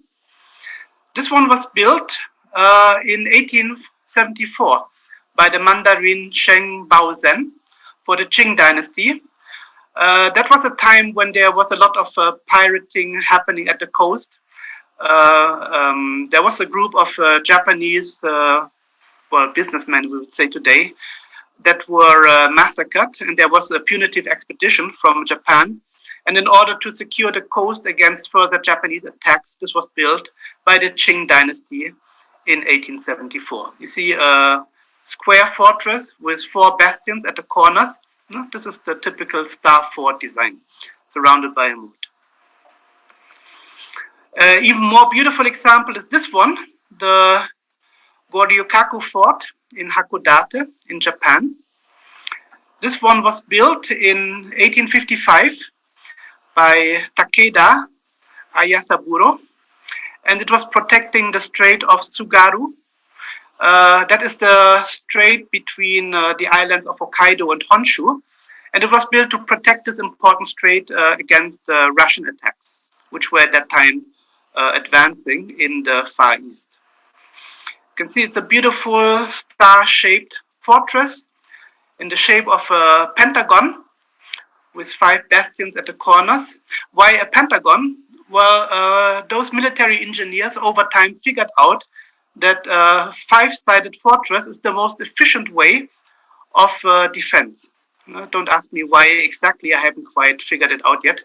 5-sided pentagon is the most efficient defense formation for a star-shaped fortress. And that is one of the reasons why this building, we know it all, is 5-sided. This is the Pentagon in Washington, D.C. Pentagon, 5-sided. It's not a fortress, of course, although one might see it that way. But the form was clearly inspired by the Star Fortress. Military headquarters inspired by the Star Fortress. That makes perfect sense to give it the military connotation that you want to have in a building like this. The Star Fortress gradually came out of favor in the mid-19th century. The reason, again, has to do with the development of weapons and artillery.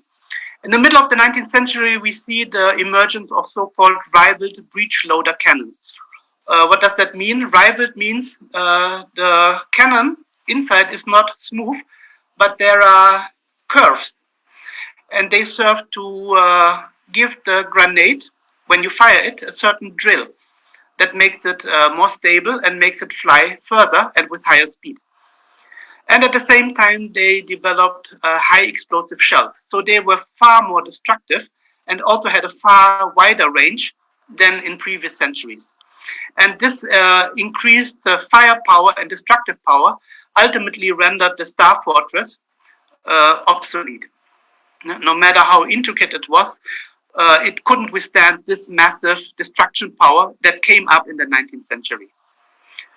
Also, after 1850, warfare generally became more mobile, away from siege warfare to more active combat in the field. And then finally, we see World War I, 1914, 1918, and we see the development of tanks, like here on the right side, the first tanks, Mark II. We see the development of airplanes, and with this, the Star Force basically became obsolete. There was nothing it could do to stop this kind of weaponry from advancing. And that is pretty much what happened also in Intramuros. We all know the story. 1898, the Americans capture Manila. In fact, they first took the fortress San Antonio Abad that I was talking about earlier. That was the first place where the American flag was raised in the Philippines in 1898. 1898, yeah. And then they moved on to Intramuros, where the famous mock battle took place.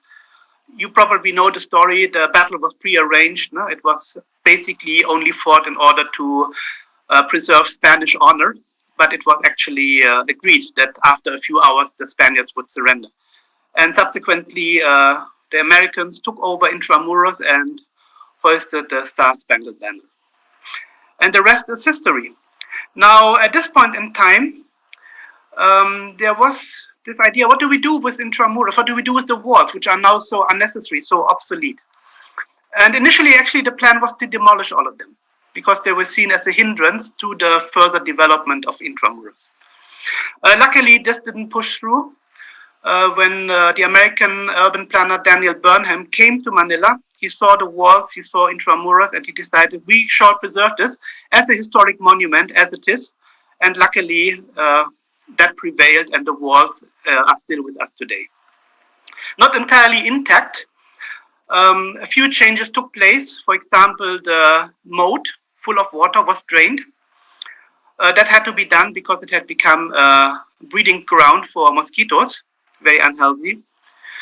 Also, in order to better connect the city to vehicular traffic, the curtain wall was breached in several places in order for vehicles to pass through the walls.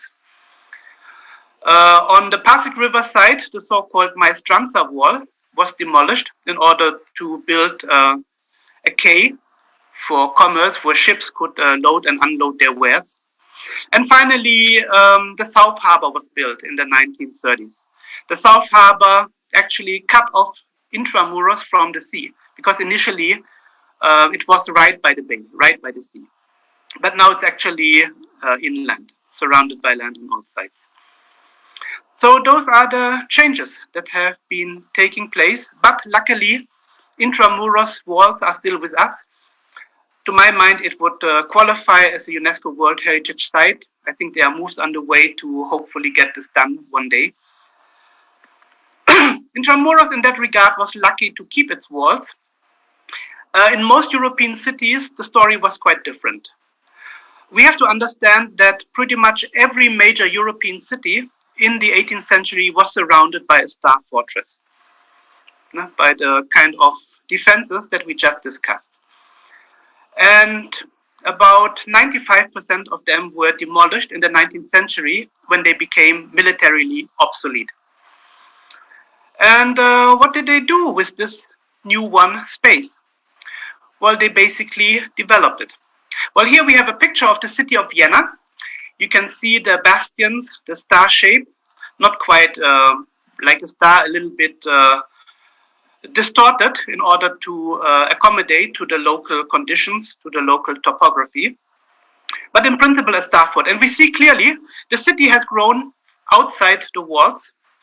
And now the city center is sort of isolated from the rest of the city because of those fortifications. And therefore, Vienna, like most European cities at that time, decided to entirely demolish those fortifications. And these became boulevards, ring roads.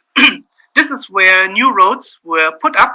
This is where new development, apartment houses, churches, museums, institutional buildings, government buildings were put up in very representative style, neoclassic design, with trees, with alleyways. All of this were to give the city a new, more modern outlook. Here we see the Vienna Ring Road, and wherever you see a ring road in Europe, this is the site where the fortifications used to be in the past.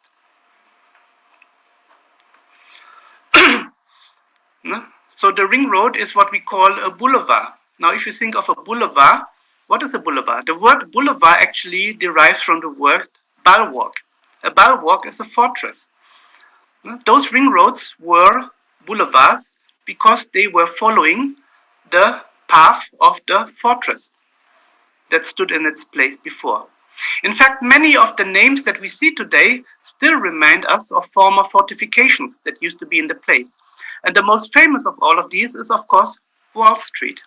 Wall Street in New York is exactly that street where the defense wall of New Amsterdam used to stand before it became New York after the British conquest. Wall Street is likewise the site of a former defense wall, and therefore the name. But you don't have to go to New York in order to see such similarities. Have you ever wondered why the Rizal Park, the southern tip, is actually called Luneta? This also derives to a lunette. A lunette is a French word for ravelin, because there used to be a ravelin in front of the Ravelin de Real in what today is Rizal Park. Today the site is the International Planetarium in Rizal Park, and the place Luneta takes its name from this ravelin or lunette that used to stand in that position. So, with that, I would like to close. Thank you very much for your attention, for your interest. Maraming salamat po. I would like to close with a more peaceful message. Let's make peace, not war. We have been talking so much about killing, about warfare, about aggression. I hope we will leave this chapter of mankind behind towards a more peaceful future. Maraming salamat po. Thank you very much. Thank you so much for that very interesting talk. So now we are going to the Q&A portion of our webinar. So if you have questions, feel free to raise them. If you are viewing via Zoom, you can go to the Q&A button, which is found in the lower portion of the screen. And if you are viewing via Facebook, feel free to ask your questions in the comment section below. Now, the walls of Intramuros are not entirely uniform in height and in width. Some parts are higher than others, and some parts are thicker than the rest.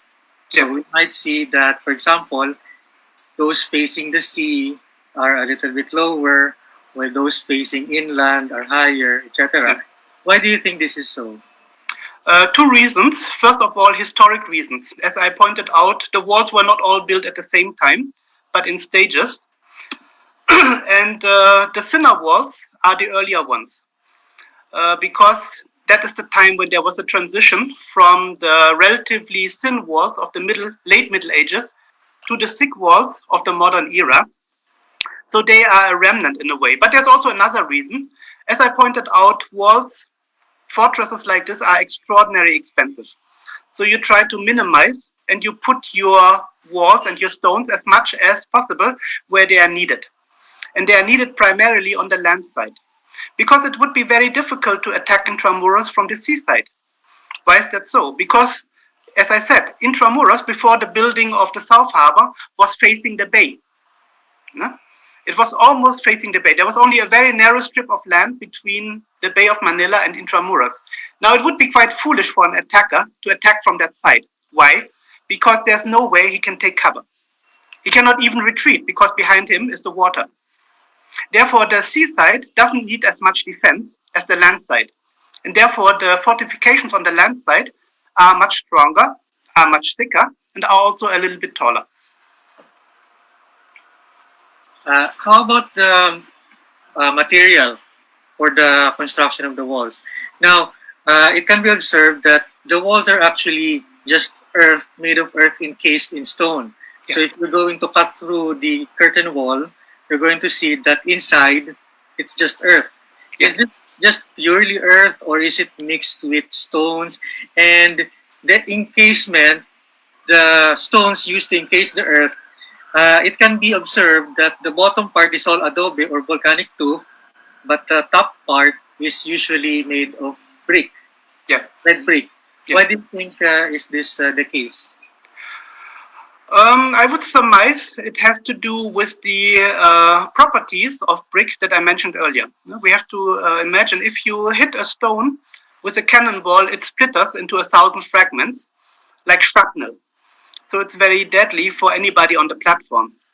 If you hit the railing, if the railing or the railing is made of brick, there wouldn't be as much shrapnel, so to speak, from the brick, because it breaks, but it doesn't shatter like stone. Therefore, it is safer for all those guys on the platform. I would surmise that is one of the reasons. Cost may also play a role. It's cheaper to make bricks than to cut adobe stone. Earlier you mentioned that the gates, the puertas, are the weakest points in the fortification system. In any fortification system, yeah. Let's say potentially the weakest, yeah. That's why in the case of Intramuros, for example, the Puerta Perian and the Puerta Real are both encased in their respective revelines. Yeah. Now, there's this question from Ray Carlos Gonzalez. He noted the entry point near the Reducto de San Pedro, or near the Baluartillo de San Jose. There's this small entrance going with the wooden bridge. Yeah. You noted that. Now, he asked that can the defenders of the Ravali retreat to the main fortress without using the wooden bridge? And if such a point of entry exists, is that also a area of weakness in the wall? So is that small gate, that small door, can it be considered as another potential weakness in the wall? Well, that goes for all openings in a wall. But here you have a trade-off. So you have your ravelin, you have your guns there, you have your soldiers there. Obviously, they need a point of retreat. And in order for them to retreat, you need this little opening in the wall where they can go back into the main fortress. That is a weakness, but it's not a big weakness because the entrance is very small. It's a very long tunnel. It is very easily defendable. So the disadvantage of defense here is far outweighed by the advantage of having this advanced fortification, the Ravelin de San Pedro, in front. It's always in defense, like in architecture, it's always, you have to balance. Are the advantages worth the disadvantages, or are they not? You can never get it perfect. You always have to trade one against the other. But in this case, it's a clear case. This little door in the walls is easily defendable, and therefore it is worth the risk. Let me put it this way. Yes. For those who are going to ask questions, feel free to go to the Q&A button. For those who are viewing via Zoom, and for comments, please reserve them to the chat button so that we can compartmentalize our feedback. Now, we have a question from Justin Ray Rojo. So, what was the state of the walls of Manila during the Sangley Revolt of 1603? I heard accounts saying that the Chinese rebels attempted to scale the lower parts of the walls. So, does it mean that those areas were not yet complete, or Did the design at that time left those options low? Frankly speaking, I cannot answer this question with certainty because I wasn't born then yet. So I'm not entirely sure. You see, it takes a while to build a stone wall of that extent. I would be surprised if the stone walls, construction of which started in 1590, were already complete at all portions of the wall. So that may have contributed to it. I do not know. I can't say for sure. We have another question from Justin. So, in case you are knowledgeable about this, how large was the Manila garrison during the British invasion of 1762? I heard that the European Artillery Regiment was there, as well as the Regimiento del Rey. But were there other forces to support the main garrison within the city? I don't know.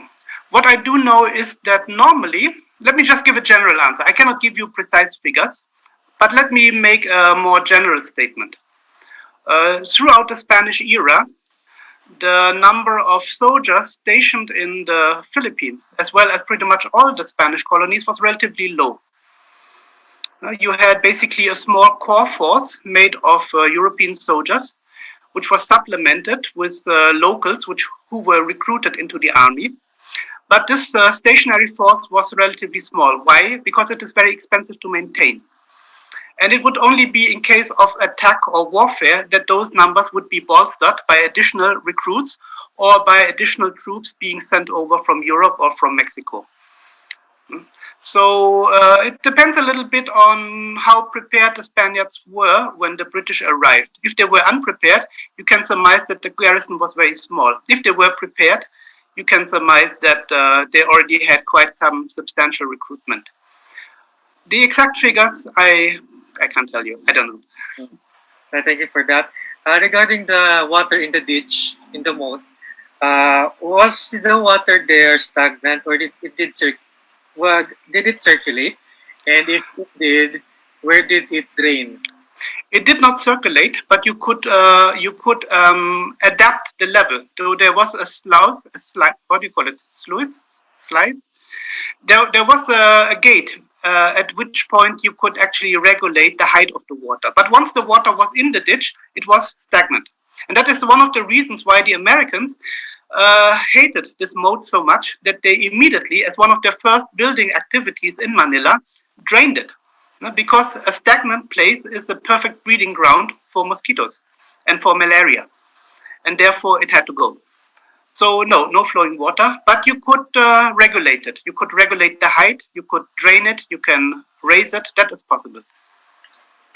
In late 19th century maps, we see that there are two moats. So the main moat in the ditch, directly cut in the wall. And then there is another moat, which we can surmise as maybe the glacis. So in front of the glacis, yes. In front of the glacis. Was that meant to be watered? Was that meant to be a ditch? Or was that supposed to be drained? Because it was the glacis and it's not, it was a sloping ground. So was there supposed to be water there? I would surmise it was intentional, because it would be another additional line of defense, quite a cheap one for that matter. So I would assume it is intentional. There's no reason why it would not be. To put it very simple. We have a question from Virgilio Reyes. So Hello? John, you froze?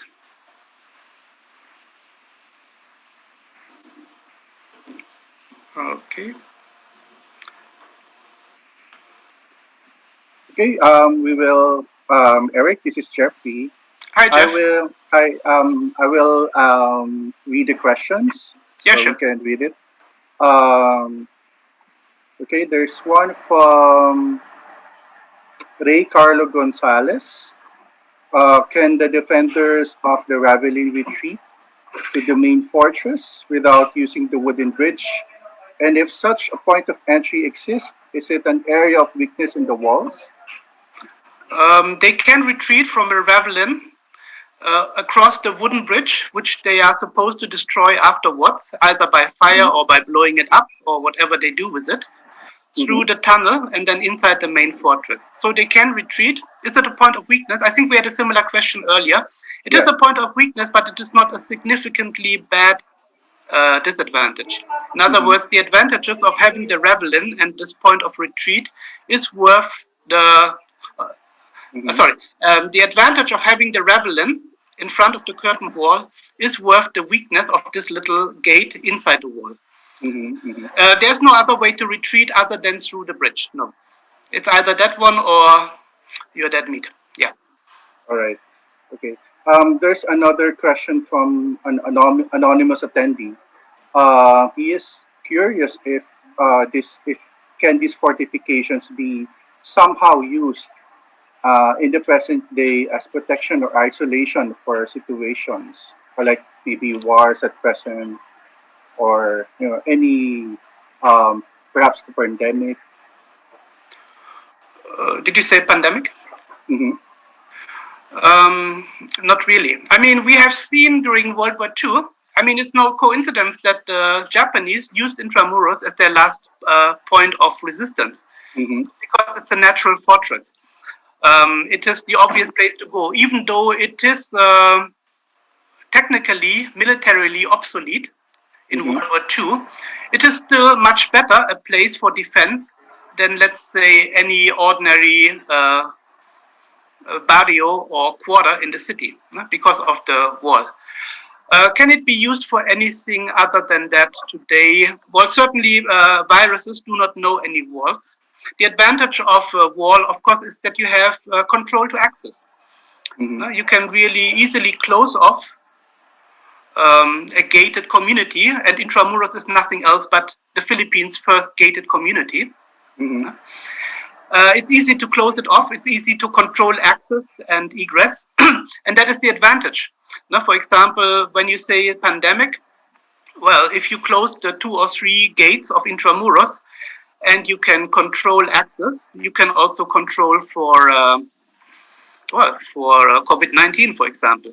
So there's an advantage there, although I wouldn't consider it particularly important nowadays. Okay.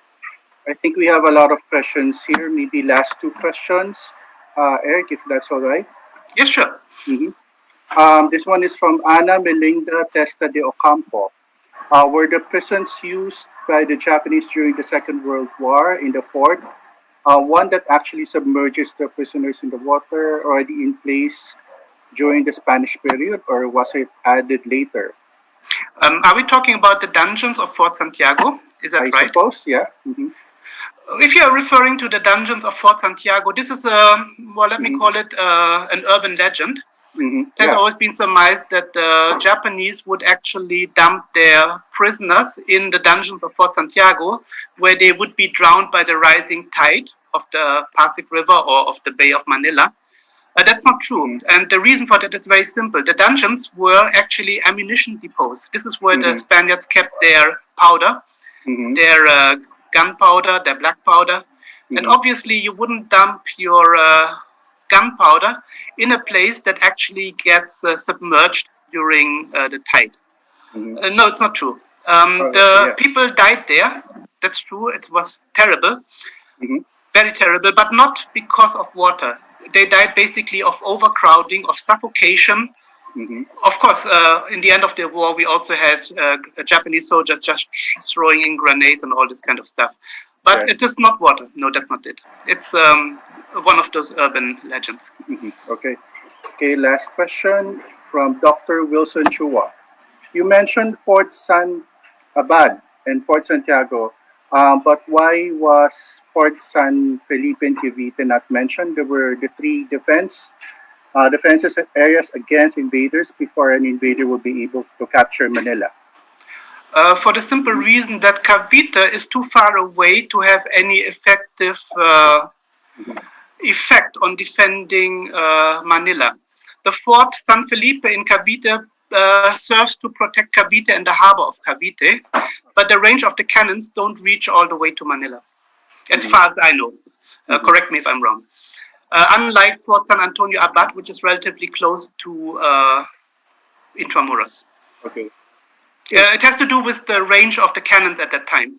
It was relatively short in the 17th, 18th century. It increased massively in the 19th century. So in the 19th century, Fort San Felipe would have been able to assist in the defense of Intramuros, but not in the 17th or 18th century, simply for the short range. By the way, I also have to add, range also has to be seen in connection with accuracy. The wider the range, the lower the accuracy. Now, even if you can shoot all the way from Cavite to Intramuros, at that distance, the accuracy would be rather low, at least in the 19th century. Okay. We have a lot of questions here, but unfortunately, we don't have enough time. Erik, would you like to share your email address to our audience in case they would like to ask more questions? Yeah, sure. Go ahead. Okay. Do you have your email address, and we can just inform them? Okay, it's just basically E Akpedonu. So E stands for Erik, and then Akpedonu, my family in one word, small print, at Ateneo.edu. Okay. Thank you very much, Erik, for this wonderful presentation. It's the first time that we have received a lot of positive comments on the chat and even on the Facebook page. So, happy to hear that. Yeah. All right. So at this point, we will have a game. Erik, you can still be online. Sure. Sure, no problem. Join us in this game. So I will just share my screen. Go ahead, please. Okay.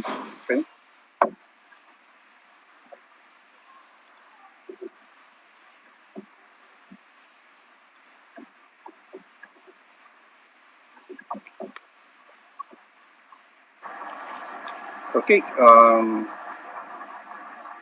right. Okay. I can't see the screen yet, though.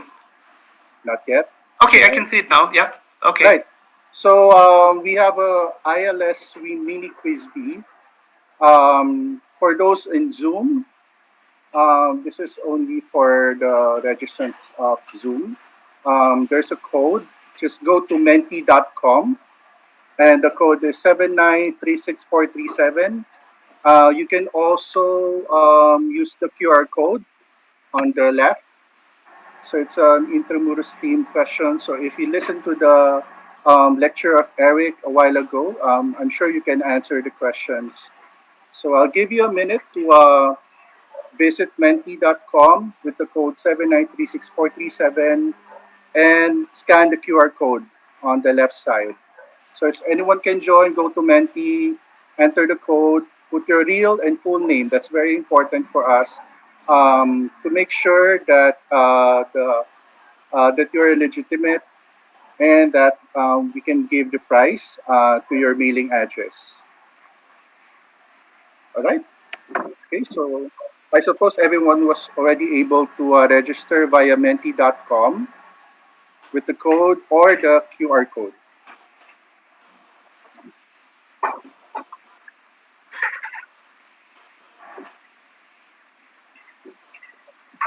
So I will now go to the game.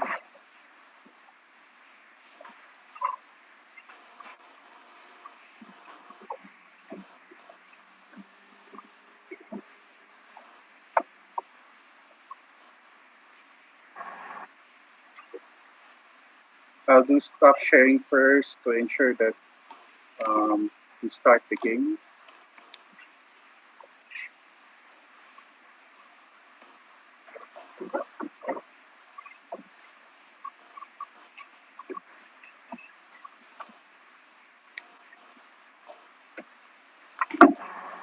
I hope everyone can see my screen now.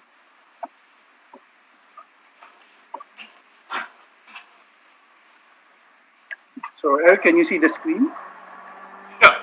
Yeah, okay. So we'll start the game now. I hope that everyone's online. Again, menti.com, code is 7936437.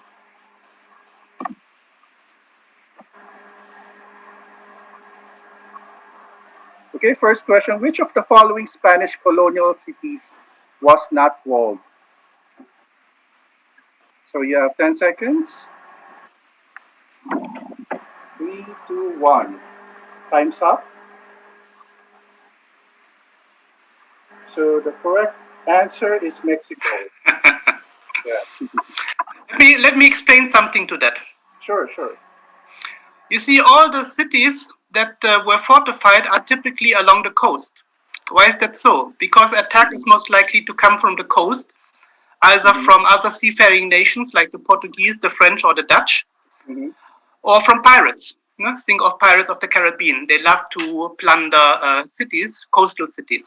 Mexico City is inland, and even though it was a colonial city, you would have to march some, 300 kilometers from the coast in order to attack it, which no pirate would do, and which also is very unattractive for those marauding European powers. That's why Mexico City doesn't need a wall as much. Moreover, as Mexico City initially was in the middle of a lake, and therefore was naturally protected by Lake Texcoco, and really didn't need a wall until, actually, it never had one. Okay. So I'll do screen sharing again.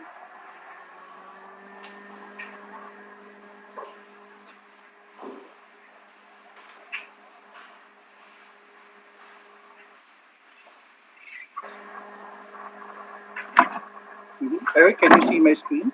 I hope everyone can see my screen. Okay. Yep.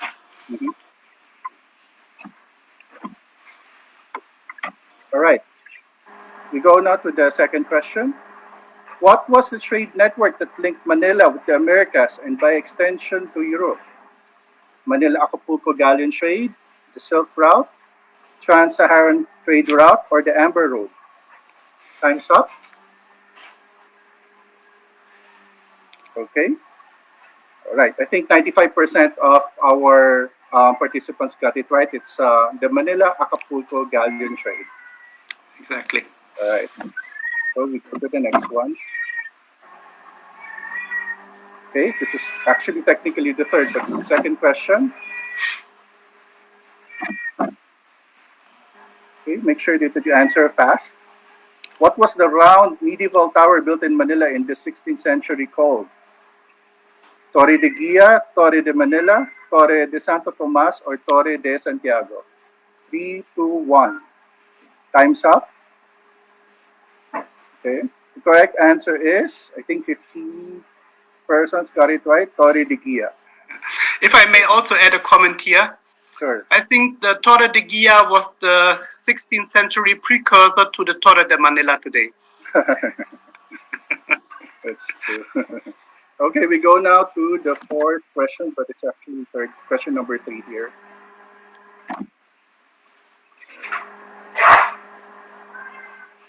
Okay, what was the fortification system that developed in Italy in the 15th century? Well, 1, the Italian, Roman fort, or the Galleon? 3, 2, 1. Time's up. Okay, the correct answer is, Eric, can you pronounce it for us? Well, I guess that's how it's pronounced. Tras Italien. Tras Italien. It's actually French, so Tras Italien, I guess, would be the Italian. proper pronunciation. Right. Okay, 42 persons got it right. Okay, question number 4. So again, answer fast to get more points. What was the protruding part of the fortification system strategically placed at the corners to allow crossfire along the curtain wall? Okay, so Bastion, the Ravali, the curtain wall, or the Orillian? Time's up. Okay, the correct answer is a Bastion. Yeah.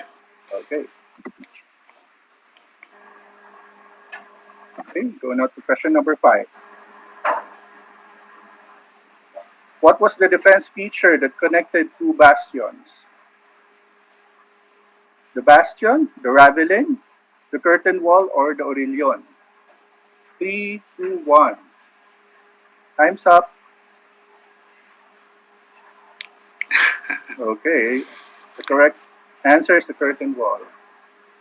Muy bien. All right. Okay, question number 6. What was the detached part of the fortification system that forms an island in the middle of the moat? Is it the Bastion, the Ravali, the curtain wall, or the Orillion? 3, 2, 1. Time's up. All right.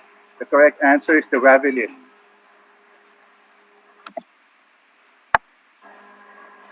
Okay, question number 7. The Walls of Intramurals was the single biggest construction project during the Spanish colonial era.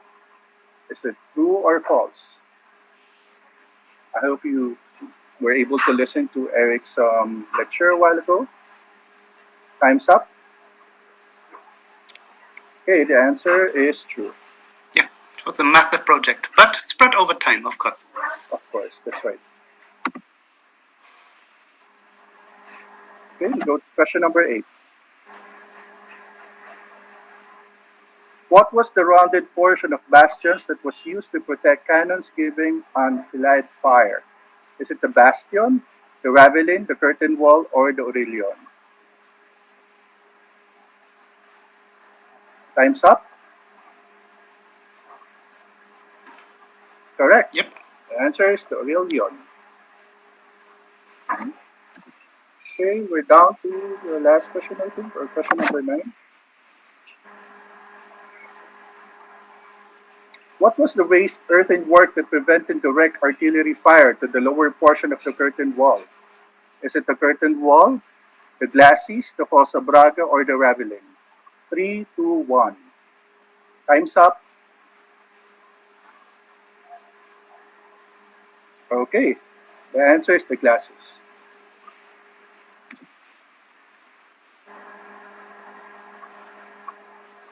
Okay, so I think the question number 10 was answered a while ago. So we're now here to compute and know who is the winner. All right.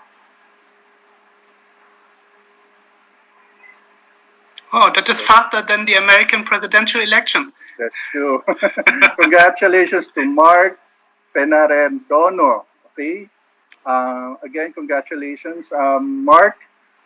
Please email us at research@intramuros.gov.ph. Make sure that you do a screenshot of this one and send it to us along with a valid ID, okay, with your name and address, and we will get in touch with you through email. Okay, congratulations again, Mark. Congratulations, and hopefully no recount needed here. That's true. Am I still screen sharing? Yes. Okay, so unfortunately, my colleague John had an internet problem, so I'm continuing the last portion of this ILS webinar. So again, thank you everyone for attending our webinar this afternoon. Actually, this is one of the most well-attended webinars that we have. Again, please like our Intramuros Administration Facebook page at Official Intramuros Administration. We also are on Twitter at Intramuros, Instagram Intramuros PH, and Intramuros Administration on YouTube. We will also upload the lecture or the webinar of Erik through YouTube and on Facebook. So anyone who missed the lecture, you can inform your friends, family and friends, and your colleagues of this recording. So there, just click or visit bit.ly/IAILS, and of course, don't forget to subscribe button to, and make sure that you're updated with our latest postings. We're also on Google Arts and Culture.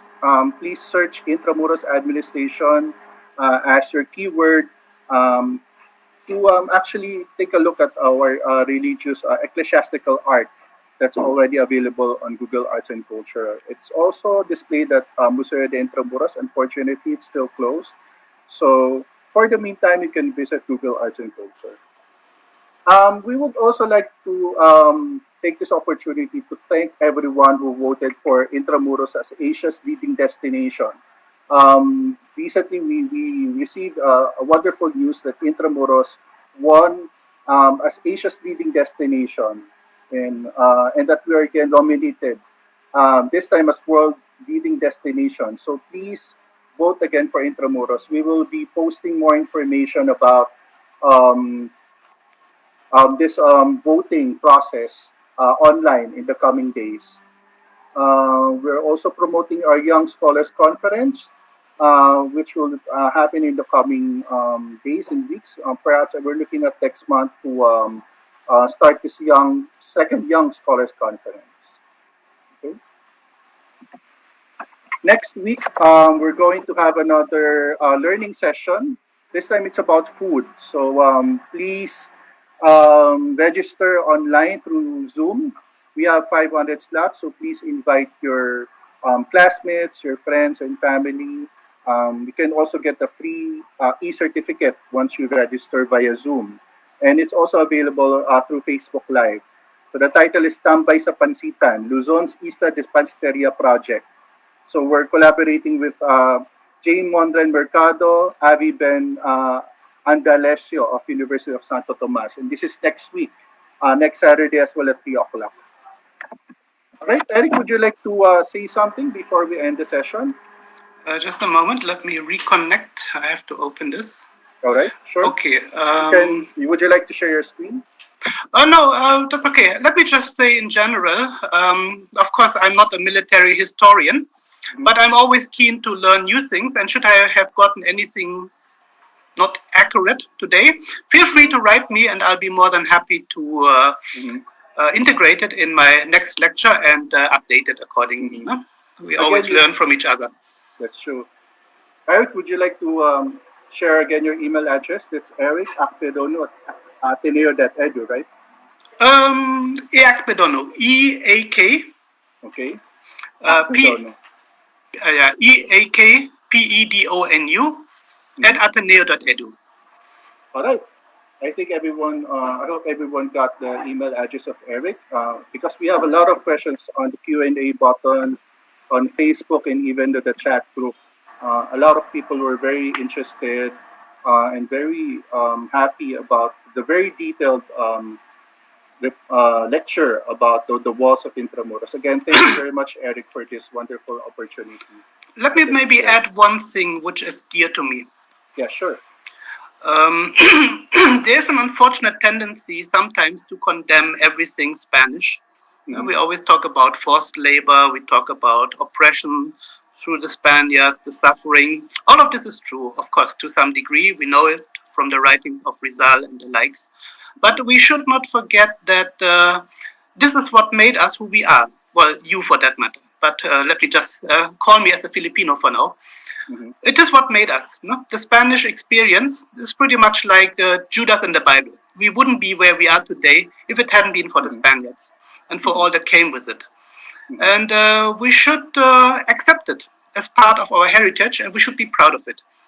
We should not neglect it. It's part of us. And we should preserve it. No? Because heritage in the Philippines, especially built heritage, is under constant threat. We are losing it every day, and we need to take pride in it. It's part of us, even though it came from abroad, but it doesn't matter. Every culture comes from somewhere else. The Greeks wouldn't be what they were without the Egyptians. The Romans wouldn't have been what they became without the Greeks. The Spanish wouldn't have been the Spanish without the cultural contribution of the Romans. So we all learn from each other, and we should respect that. This is how culture spreads. And we can be rightfully proud of it because we adapted to our own needs. No? As Filipinos, we take from abroad, we convert it, we make it our own, be it the Bahay na Bato, be it our own version of adobo, be it the Barong Tagalog. And we should celebrate it, no matter where it comes from. That's my word for the Sunday. Thank you. My sermon for tomorrow. Thank you again, Eric. Again, the award that was given to Intramuros is from the World Travel Awards, or the WTA. Intramuros as Asia's leading destination. Again, thank you, Eric. Again, thank you to our Zoom registrants, to our FB Live viewers. See you again next week for another Intramuros Learning Session. So goodbye, everyone. This is Jeffrey Yap on behalf of Rancho and Australia. Thank you again. Bye, Eric. Thank you so much. Maraming salamat po, Jeff and John. Okay. Until next time. Thank you. Bye-bye. Bye.